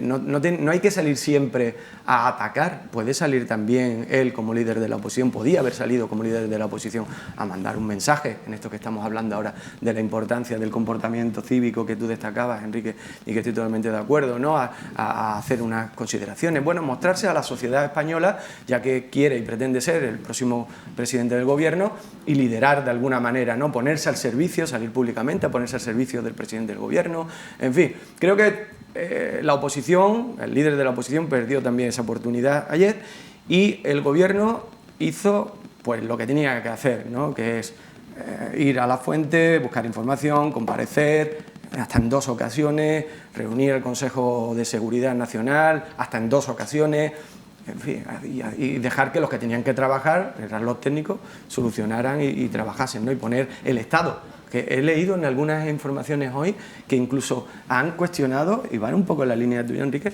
la democracia en España, han cuestionado, no digo que tú hayas dicho esto, digo en la línea apocalíptica, la democracia en España, la presencia del Estado. Oiga, el Estado ha estado en todas partes, por eso no hemos estado ni 24 horas y la gente ha estado atendida, se le ha socorrido. ¿Quién es la Guardia Civil? ¿Quién es la Policía Nacional? ¿Quién es el Sistema Nacional de Salud? ¿Quién es el transporte? En fin, todo esto es Estado, el Estado ha estado, afortunadamente, ¿no? Entonces, querer decir que el COVID, un volcán, ahora el cero energético, todo esto como consecuencia de que el país está viviendo por encima de sus posibilidades y que no estamos tanto como somos y que, bueno, yo creo que ha sido, es una opinión, es una reflexión muy exagerada. Un segundo, Sí, no, pero ha sido una alusión muy directa. Yo no he nombrado a ningún gobierno. No lo ha hecho. Es que no me gustaría entrar en valoraciones políticas, me gustaría centrar que nos centremos en que a una lo mejor reflexión. España como país nos estamos creyendo una cosa y no somos eso. Es lo que he dicho yo. No he nombrado para nada a este gobierno, ni a los anteriores, ni nada. Reflexión la he hecho yo. Efectivamente, quiero que quede claro. José Antonio, tu turno. ¿Crees, como dice Enrique, que es preocupante que estas cosas que no ocurrían antes ocurran ahora? Vamos a ver, yo lo primero destacaría la respuesta. A mí me parece mucho más importante la respuesta, que ha sido, como decía al principio, muy razonable. Creo que el gobierno, dentro de sus posibilidades, actuó como debía. Y aparte hay otra cosa, las infraestructuras críticas no son solo cuestión de los gobiernos, son cuestión de Estado. Y el Estado comprende no solo los gobiernos, sino a todas las organizaciones privadas que operan. El sector es un sector ampliamente privatizado. Hay una parte estatal, es cierta, pero la red depende de grandes empresas que ganan mucho dinero, que hay que decirlo, y parece que los deberes se han hecho mal. Digo, en la parte que se haya hecho mal, que habrá que terminar de ver el análisis, porque claro, es muy difícil, sin tener una conclusión definitiva, a sacar responsabilidades, ¿no? Pero, de tomar estos fallos tecnológicos, parece que hubiera pasado solo en España. La citaba el de Nueva York de hace mucho tiempo, el de Francia o el de Alemania, ha habido varios, y el de Italia, varios incidentes de este estilo, porque además, con sistemas tecnológicos tan complejos como los actuales, esto puede que se pueda repetir, y además, otro escenario, ¿no?, de cara a futuro, ¿no? Y es que estamos en un momento en que pronto la guerra por la energía será otra de las guerras importantísimas en la economía mundial. La energía, ya hemos visto que es absolutamente imprescindible para las sociedades modernas y, lógicamente, es limitada y, por lo tanto, va a haber disputa, una enorme disputa entre los países, entre las potencias para tener cuanta más energía mejor y sobre todo, creo que hay otro tema a futuro que habrá que intentar solucionar, que es esa imposibilidad que tenemos que consumir la energía que generamos. Habrá que buscar sistemas que permitan ahorrarla y activarla en el momento que sea oportuno. Creo que ese es otro de los retos de futuro que habrá que resolver. Pero no creo que sea una cuestión específicamente de España, que puede tener otros problemas, que podemos debatir sobre la situación de la sociedad española, que problemas tiene muchos, pero no creo que este caso en concreto sea achacable ni al gobierno, ni a que el país esté peor. Sí, bueno, es una circunstancia que digo, habrá que determinar el problema técnico que la ha originado, que parece que es un problema técnico en principio, ¿no? Una de las cuestiones que han quedado patentes y evidentes con esta crisis es la dependencia que tenemos de la energía eléctrica. En alguna de las reflexiones que salieron en la mesa es que a nivel social deberíamos hacer una reflexión y dejar de mirarnos un poco al ombligo esa dependencia de redes sociales, esa necesidad de resiliencia, creo que lo decías tú, que se puede caminar 7 kilómetros. Bueno, en algunos casos, pues tener la posibilidad de conectarte para revisar el último post de Instagram o de Facebook a nivel de entretenimiento, vale, pero yo he vivido preocupación por personas que, por ejemplo, y se han visto también a través de los diferentes medios de comunicación, personas que estaban en un quirófano y no sabían si los generadores iban a aguantar el tiempo necesario, problemas de movilidad enormes. Yo conozco a una amiga, precisamente, se tuvo que quedar a dormir en el hospital donde trabaja porque estaba la M30 cortada, no funcionaban los semáforos. Entonces, también más allá de la reflexión que hay que hacer a nivel social es un poco, también como dice José Antonio, ahora cómo se puede mejorar, porque tenemos una gran dependencia en servicios básicos de la energía eléctrica. Claro, por eso decía antes que todas las crisis traen aparejadas unas puertas hacia la oportunidad, ¿no? Hacia ver cómo se puede afrontar esta situación. Quien lo ha vivido, pues a partir de ahí dice, bueno, para que no me ocurra más, ¿no? Pero es verdad, es lo que estás diciendo, si es que ya no queremos, voy a hacer un poco la caricatura, ¿no? Pero ya no queremos casi ni mover el brazo para cepillarnos los dientes, ya hasta el cepillo tiene que ser eléctrico. Entonces, hay gente que a lo mejor anoche se tuvo que cepillar los dientes con el circulito chiquitito, moviendo la mano porque se le había quedado sin batería. Y no, bueno, hago un poco esta broma, pero que es significativo de hacia dónde vamos, ¿no? Una dependencia total de la tecnología y de la electricidad. Y esa reflexión también, antes de entrar, decía Enrique, ¿no? Hablaba de que hay tribus que, bueno, pues viven y han vivido y viven perfectamente, o sociedades no tan tecnológicas. Esta reflexión es importante, ¿no? Yo creo que viene pareja, pero independientemente de que, bueno, hay que acometer el problema que tenemos sobre la mesa y que tampoco hay una marcha atrás. Yo no estoy abocando ahora por volver que la sociedad española vuelva hacia atrás, ¿no? Y a cocinar con leña, pero que sí hay que tener capacidad de afrontar estas situaciones, de adaptarse, de que no sea algo... Era un drama, había gente...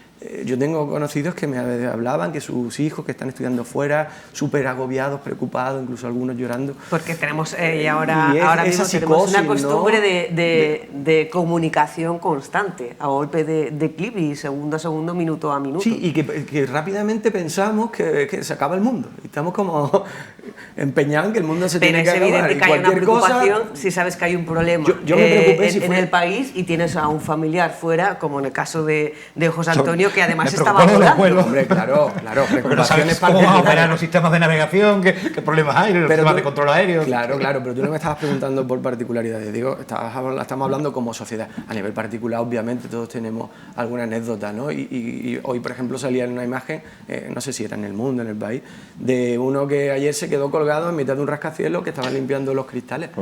Y la mujer, viendo que ya no volvía, fue a buscar, no se había podido comunicar desde el andamio ese colgado a esa altura con nadie para decir, oye, que estoy aquí, que no subo ni bajo, que estoy en la calle, y ella se acercó y fue la que vio que estaba pues todavía arriba, ¿no?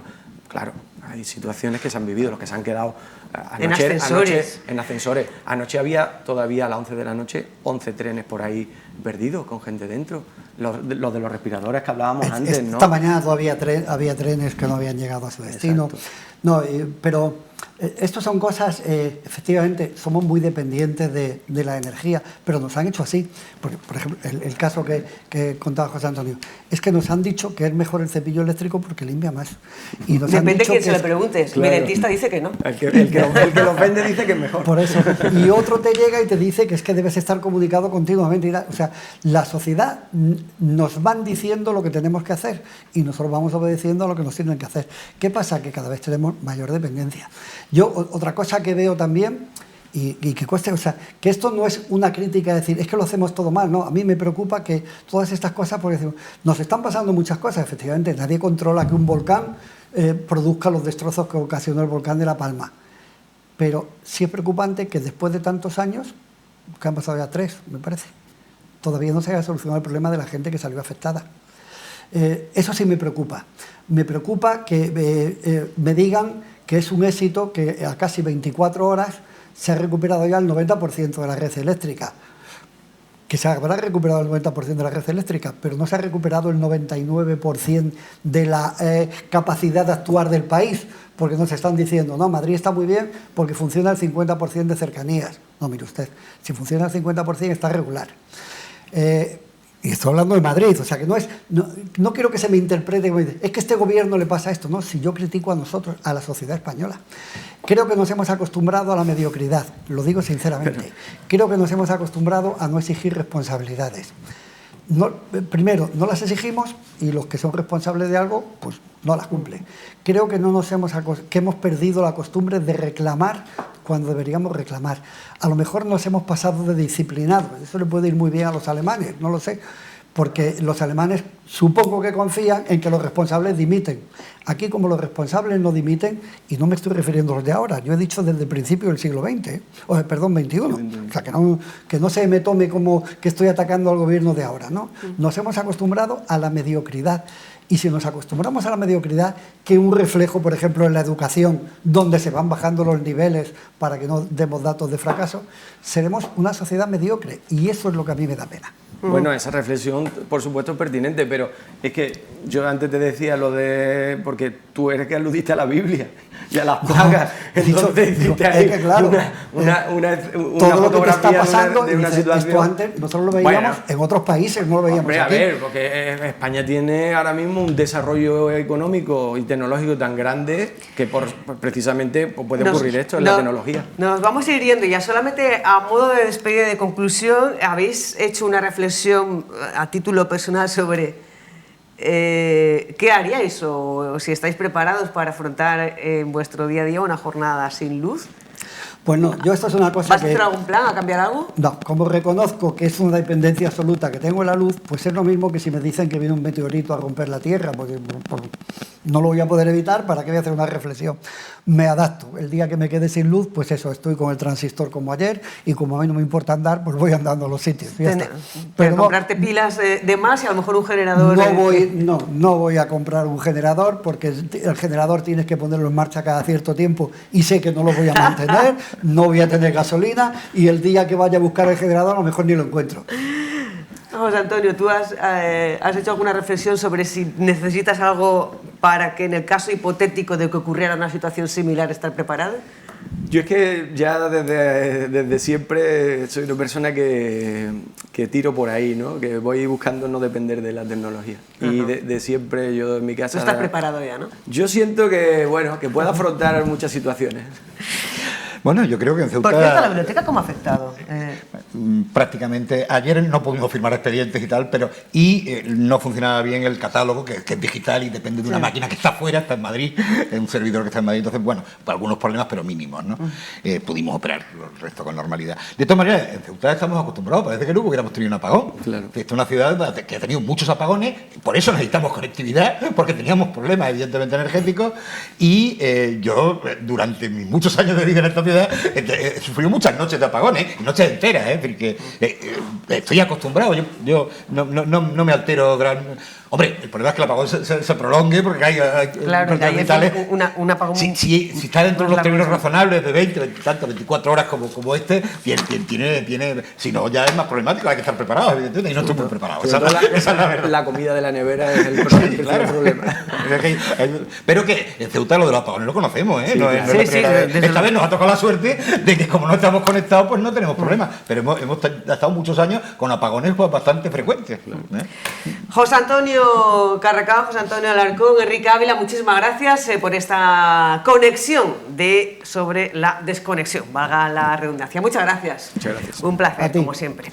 Nosotros nos vamos ahora con Raúl Llamas a buscar la reacción, el estado de la plantilla de las Brigadas Verdes a raíz de ese anuncio por parte de la Federación Provincial de Vecinos de su intención de dejar de gestionar el servicio, de dejar de gestionar las Brigadas Verdes en el próximo mes de junio. Muy buenos días de nuevo, Raúl. ¿Qué tal, Susana? Pues efectivamente nos encontramos con Mustafa Mohamed, presidente del Comité de Empresa de las Brigadas Verdes, que nos va a mostrar su malestar, el malestar de todo el colectivo de los trabajadores de las brigadas ante ese anuncio de la Federación Provincial de Asociaciones de Vecinos de renunciar a la gestión de las brigadas, porque según dicen existe pasividad del gobierno local para cumplir sus compromisos. Mustafa, buenos días. Hola, buenos días. Bueno, ¿cuál es el sentir de estos 117 trabajadores? Bueno, más que malestar, preocupación. Nosotros entendemos la postura de la Federación Provincial de Vecinos, que en este caso es la empresa, porque están igual que nosotros. A ellos se le han dicho que ellos van a estar ahí de forma provisional. Hay un compromiso en numerosas ocasiones por parte del consejero, tanto en el Pleno como en los distintos medios de comunicación o los ruedas de prensa que da como portavoz de la ciudad, y también un compromiso en el mismo Pleno del presidente de la ciudad de que más tarde que pronto este colectivo lo iban a colocar en una empresa municipal.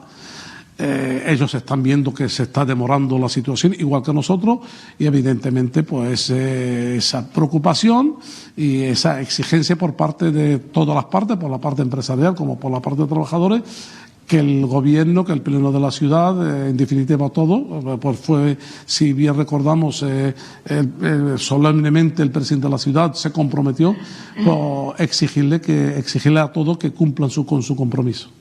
¿Pero qué está ocurriendo para no cumplir con este compromiso? Pues eso es la pregunta que nos hacemos nosotros. Nosotros no lo entendemos. Se le exigía a la Federación de Vecinos que tenían que solucionar algo de sus estatutos, después que nos aplicase el convenio estatal de jardinería para poder subrogar a estos trabajadores a un medio propio. Se ha dado todos esos pasos, todos los pasos que ha indicado el consejero en su momento, pero hecho eso, pues hasta la fecha de hoy no hay nada, no hay absolutamente ningún movimiento. Nosotros hace 3 semanas le hemos enviado una carta pidiéndole una serie de declaraciones y una reunión, no nos han atendido, sino nos hemos enterado de su contestación por los distintos medios de comunicación, y ahí estamos, con esa intriga, con esa preocupación de no saber lo que quieren hacer definitivamente para cumplir con su compromiso. Yo insisto en eso. Era la inclusión en el convenio estatal de jardinería, inclusión en una sociedad municipal, los trabajadores estaban esperanzados, evidentemente, como no puede ser de otra manera, pero ahora ven que pasan los meses y la preocupación pasa a la desesperanza. Bueno, nosotros no, nosotros evidentemente como representantes de los trabajadores estamos esperando y confiamos y estamos confiando en que cumplan con su compromiso. El compromiso, ya como te he dicho anteriormente, por parte del consejero, del presidente de la ciudad, de todas las fuerzas del arco parlamentario, pero nosotros evidentemente en un momento dado tendremos que reaccionar. Nosotros no vamos a quedar con los brazos cruzados para exigir que se cumplan el compromiso adquirido con nuestro colectivo. Por otro lado, Mustafa, aprovechando que te tengo aquí, eres el coordinador en Ceuta de la Federación de Hábitat y Construcción. Estuviste recientemente en el Congreso Nacional de esta entidad, donde volvisteis a abogar de nuevo por una demanda, digamos, histórica, ¿no?, que es esa jubilación anticipada en el sector de la construcción. Sí, bueno, nosotros hemos tenido una participación muy activa por primera vez en el Congreso de la Federación. Ha habido 250 delegados de toda la parte de España y, bueno, entre muchas cuestiones que se ha hablado, muchas cuestiones en lo que respecta a nuestro sector, que son construcciones y servicios, vigilantes de seguridad, construcción, digamos, la limpia de los colegios, etcétera, etcétera, jardinería. Pues el tema estrella es, digamos, las negociaciones que está teniendo nuestra federación para rebajar la edad de la construcción. Nosotros no entendemos que gente o personas con 66 años puedan estar encima de un andamio, eso no lo entendemos y por eso pedimos eso. Eso está en proceso de negociación y esperamos que se pueda solucionar el tema también. ¿Se logrará alguna vez o es una utopía? Bueno, vamos a intentarlo. Nosotros creemos que sí se puede, porque hay sectores que no pueden estar por esa edad, pues no pueden realizar ese trabajo al 100%, y eso es comprensible, y entendemos que el Gobierno de la Nación tiene que tomar carta en el asunto y solucionar este tema. Pues Mustafa Mohamed, muchas gracias por atendernos. Gracias a ustedes. Bueno, Susana, pues ya he escuchado las declaraciones de Mustafa Mohamed, que como coordinador de esta Federación de Hábitat y Construcción abogaba por esa jubilación anticipada en este sector, en este ámbito de la construcción. Quieren llevarlo en torno a los 60 años y que, por otro lado, como presidente del Comité de Empresa de Brigadas, manifestaba la preocupación de estos 117 trabajadores por ese anuncio de la FEPAP, que afirmaba que renuncia a la gestión de las brigadas ante la pasividad del Gobierno local. Susana. Pues muchas gracias, Raúl. Son las 11 de la mañana y 32 minutos. Hacemos una parada en el Salón de Plenos que sigue acogiendo esa sesión resolutiva correspondiente al mes de abril y continuamos con más contenidos de interés. Entre 10.000 y poco, que encima nos congratulamos. Resulta que esas personas que han disminuido la cifra de desempleo es porque han tenido que irse fuera de Ceuta a trabajar, con lo cual los datos siguen siendo engañosos, no son reales. ¿Las personas han encontrado empleo? Sí, pero fuera de nuestra ciudad. ¿Qué significa? Porque algo estamos haciendo mal. Nosotros consideramos que la base, y siempre lo hemos dicho, por eso creemos en la política transversal, está en el abandono y fracaso escolar, está en la formación una vez que se ha terminado incluso los estudios básicos, y está en que las familias de aquí de Ceuta necesitan tener sus necesidades básicas cubiertas para poder centrarse tanto en los estudios y poder encontrar un trabajo de calidad. Si una cosa no está cubierta, imposible que esté la otra, y así es la pescadilla que se muerde la cola. Nosotros sabemos que en este aspecto no se puede tener una varita mágica, no se puede arreglar de la noche a la mañana, pero tampoco vemos como parches que sí, que parece que sí, pero que no. Han pasado más de 10 años desde que se aprobó por el Pleno de esta Asamblea un gran pacto social para el empleo en 2011. O bien no ha tenido el protagonismo suficiente, o bien no se le ha dado la importancia suficiente. El caso es que no sabemos absolutamente nada de ese pacto social para el empleo. No sabemos en qué ha redundado y, evidentemente, las cifras son las que son y esas no podemos obviarlas. Por nuestra parte, por eso digo que las competencias no pueden ser una excusa, y es que por nuestra parte, como localistas, con los que somos, hemos intentado implementar las medidas que podemos de lo que está en nuestras manos. Por ejemplo, para paliar el abandono y el fracaso escolar, hemos intentado implementar las becas de la ESO para que al menos los estudiantes tengan un incentivo para terminar la enseñanza básica, al menos. En cuanto a formación, hemos intentado implementar los talleres de empleo, aunque sabemos que esas personas luego tienen posibilidad de acceder a una formación profesional, que es la enseñanza reglada, pero por lo menos que intenten encontrar un trabajo digno y mientras tanto puedan cobrar. Es que hay personas que tienen que elegir entre un salario, una formación, o al final no tienen ninguna de las dos cosas, y es absolutamente injusto. Así como que hay edades que están en el limbo. Los jóvenes están abandonados, nos digan lo que nos digan, pero es una realidad. Después hay una edad que es a partir de los 30, pongámosle los 30, a los 45 años, que están en el limbo. Hay otra franja de edad que es a partir de los 45 años, que todo el mundo considera ya mayores y que no se le da oportunidad en absolutamente nada. Y no todo el mundo quiere una paga, no todo el mundo quiere que desde el Servicio Público de Empleo se le dé una paga por una edad y estar en sus casas. Hay personas que quieren un empleo, que mientras tanto tienen que recibir esas pagas porque tienen que pagar los recibos básicos. Sí, pero no todo el mundo está esperando esas pagas. La gente quiere un empleo y no lo hay, no lo encuentra, o aquí no tenemos la formación indicada para los puestos que hay que cubrir. Tenemos un catálogo de difícil cobertura que básicamente en su 90% de las profesiones nos indican que son profesiones relacionadas con el mar. Sin embargo, nos encontramos que buscan oficiales de primera, no hay, buscan ferrallistas, no hay, como otras muchas profesiones que no hay. Pero no hay porque la gente no quiere trabajar en esos empleos, no, porque tampoco encuentran aquí donde formarse en esos empleos.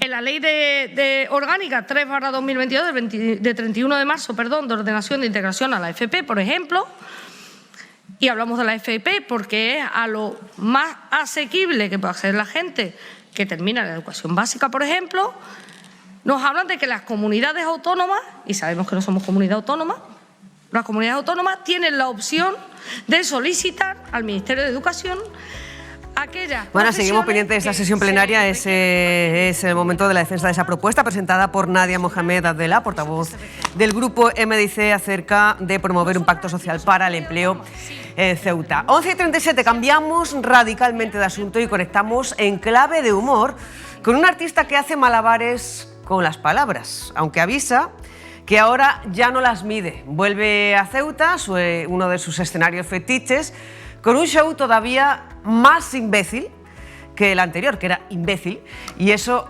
nos da mucho que decir y que pensar. Nos presenta en esta ocasión palabras mayores y promete que la risa y la sorpresa están garantizadas. Alex O'Doherty, muy buenos días y bienvenido de nuevo a La Pública. Buenos días, bien hallado. ¿Cómo estáis todos? Muy bien, deseando conectar con Alex O'Doherty con sus palabras mayores. Fuimos uno de los últimos, los ceutíes, como dices en tu vídeo promocional de este espectáculo, en ver el anterior, en ver Imbécil, y vamos a ser uno de los primeros en disfrutar del espectáculo Palabras Mayores. Correcto, así es. Y la verdad es que me alegro mucho que así sea, porque la verdad es que lo de Imbécil estuvo a punto de no pasar, pero lo conseguimos cuadrar y nos empeñamos, tanto Manuel dueño de la sala, como yo, lo conseguimos encontrar un día y fuimos y me alegré muchísimo porque me encanta ir a Ceuta y además la gente. Para mí un poco, me siento muy como en casa porque para mí Ceuta, la gente de Ceuta se me asemeja mucho a la gente de Cádiz y tenemos muchas cosas en común y entonces pues me entienden muy bien, mi humor y lo pasamos siempre muy bien allí. Entonces ahora que también hemos encontrado un hueco ahora en mayo, pues hemos decidido hacerlo otra vez para que la gente pueda ver este espectáculo ya y así nos quitamos ese problema. 3 de mayo, 10:30 de la noche, es decir, este sábado a las 10:30 de la noche. Bueno, 5 meses después del anterior, de Imbécil en Ceuta, tenemos imágenes tuyas de ese día, de hace 5 meses, con el espectáculo Ceuta. Dices, en Ceuta es diferente, es superior, es otro tema. ¿Por qué? ¿Qué tiene Ceuta? ¿Qué tiene el público que va a verte a la Sala Factory? Porque un público con mucha guasa, con muy buen rollo, vienen predispuestos, saben a lo que vienen, tienen mucha guasa, porque la guasa gaditana está ahí también y la guasa ceutí, la guasa caballa, pues se parece mucho y entonces tenemos mucha sintonía y me estoy escuchando a mí mismo, me estoy volviendo loco. Y tenemos buen feeling y entonces eso se nota y en cuanto salgo al escenario pues la gente sabe de qué va el rollo y se ríe y lo pasamos bien, es muy fácil. En el espectáculo Imbécil, recuerda más que también hablábamos contigo, decías que empezabas a medir las palabras, con palabras mayores. Sí. ¿Ya has tirado el filtro por la ventana? Bueno, me he dado cuenta de que no sirve mucho para nada, la verdad, y que lo único que conseguimos midiendo las palabras es censurarnos a nosotros mismos. Y con tanto miedo a molestar o a que se molesten, o tanto miedo a decir algo, pues mira, prefiero decirlo y si se molestan ya vemos cómo capeamos el temporal. Ese día, en ese espectáculo Imbécil, recopilabas palabras típicas de cada sitio para que formaran parte de este nuevo espectáculo, Palabras Mayores. ¿Qué palabras has seleccionado aquí en Ceuta? Una burgaillos. Sí, burgaillo también, que esa también se dice en Cádiz. Pavana. Jolín. Venga, ayúdame tú también. Eso, pavana, que es la gaviota, ¿no? Eso que se dice allí, ¿no? Sí, tate. ¿Tate qué es? Eso ya, el botellín de cerveza, ¿no? No, el flash, yo no sé. El flash, un polo flash, el tate, sí. Y... de memoria no puedo saberme todas las palabras, pero de hecho las tengo recopiladas y las estamos, ahora mismo me pillas aquí que estoy terminando el libro que estamos editando precisamente para publicarlo este año y tenemos un apartado de Ceuta con todas esas palabras que recopilé allí. Amas las palabras, dices, hasta que se convierten en opiniones. ¿Cómo llevas tú eso de lidiar con los opinadores profesionales? Lo llevo bastante mal. Solo que ahora, gracias a este espectáculo, es como mi autoterapia, en cierto modo, ¿sabes? Porque cuando escribo para entender cosas y escribo para ver si yo mismo me doy herramientas para poder llevar esas cosas. La verdad es que he llevado siempre mal, pero ahora que todo el mundo tiene la posibilidad de mostrar su opinión, y no solamente de mostrar su opinión, sino de etiquetarte para que veas tú lo que esa persona piensa, porque debe pensar que su opinión es muy importante, sobre todo para que tú la veas. Hay gente con muy poca empatía, con muy poco cariño y con mucha maldad, que lo que busca generalmente es hacer daño y muchas veces lo consiguen. Y gente como yo, que soy imbécil, precisamente por eso, porque me dejo afectar por las palabras, pues lo paso mal y yo en mi caso lo paso mal, hay gente que lo pasa mucho peor, ahí tenemos casos incluso muy graves, entonces tenemos que... yo ya me he dado cuenta que no voy a cambiar a esta gente, que van a seguir existiendo por mucho que yo haga o que yo diga.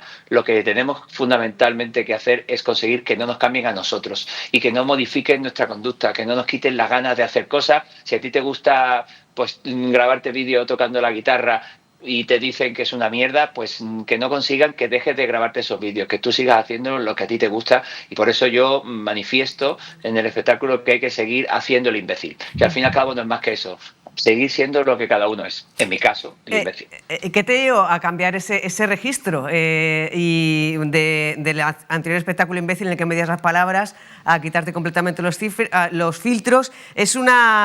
¿Fue una evolución natural o una necesidad de expresarte sin restricciones?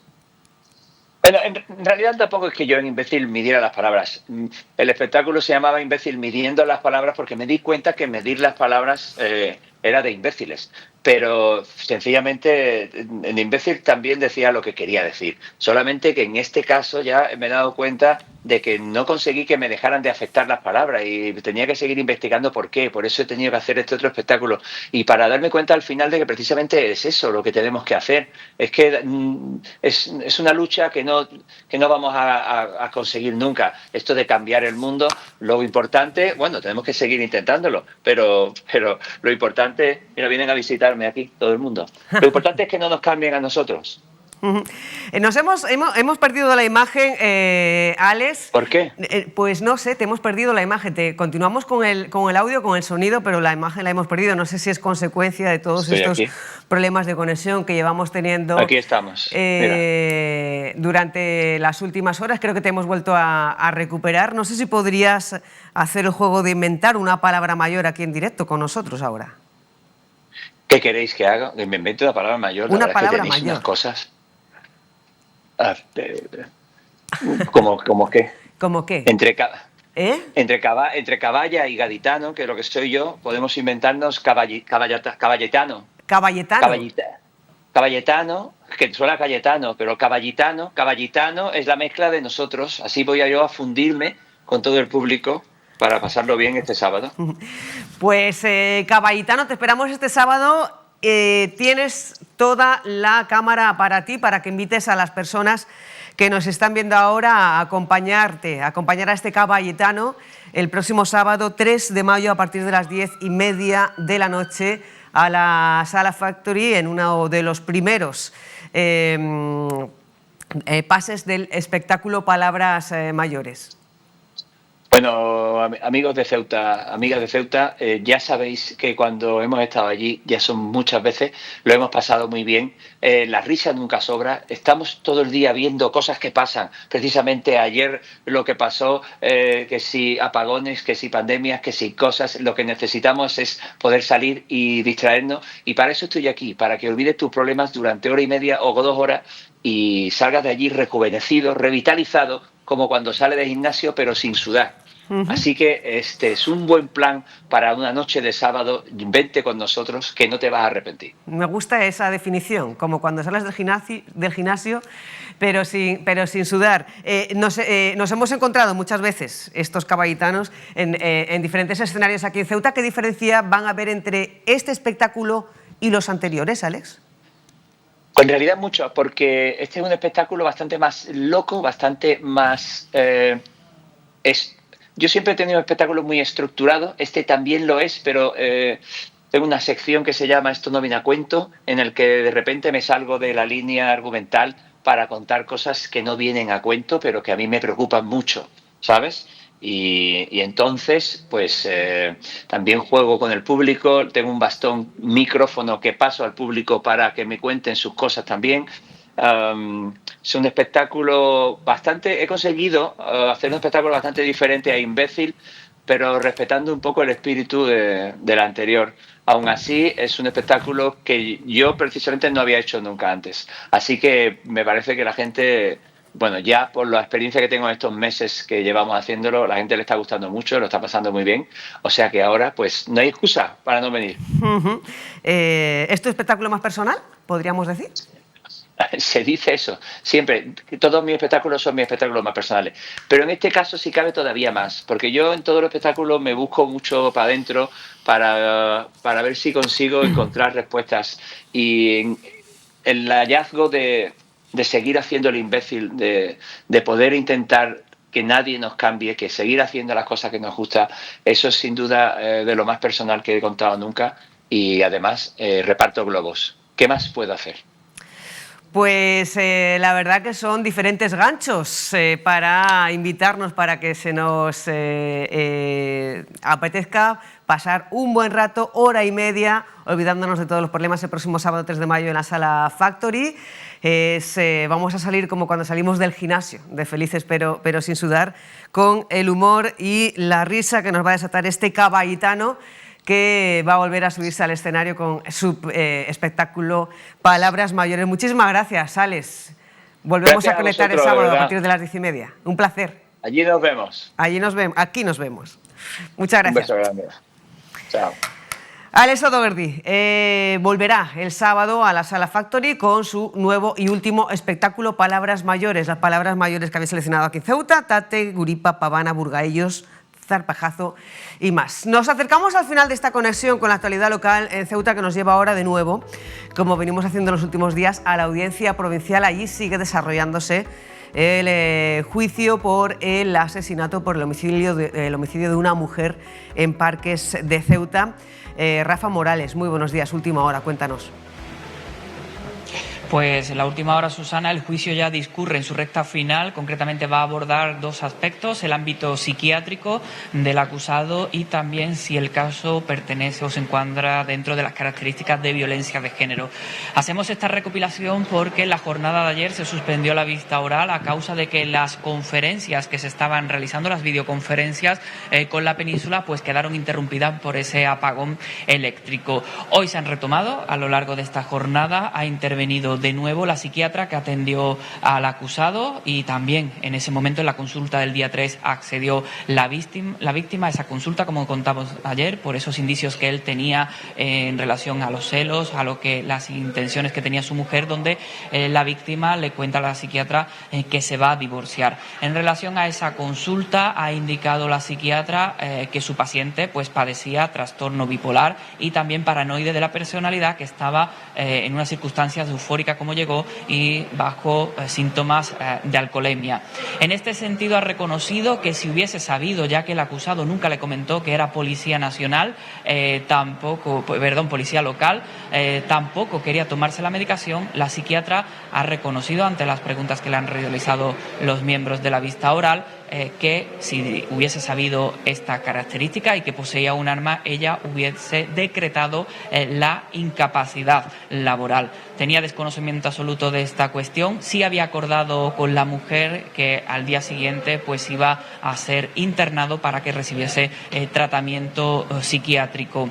Por otro lado, en relación también al ámbito psiquiátrico, donde se intenta, por un lado, por parte de la defensa, demostrar que no estaba en condiciones mentales el día de los hechos, también está en estos momentos testificando o aportando su informe pericial un psiquiatra de Sevilla, donde ha llegado a reconocer que la intención del acusado no era la de matar, sino que en este sentido los condicionantes mentales, esa presión psicológica que tenía sobre los aspectos de celo o los prejuicios que él mismo padecía, pues lo llevaron a ese momento, a esa situación de presión, pero que él cree a su juicio que realmente no llevaba esa intención de matar. Como decimos, el juicio discurre en esta linde de corroborar o no si en el momento de los hechos estaba el acusado en condiciones psiquiátricas y en plenas facultades mentales.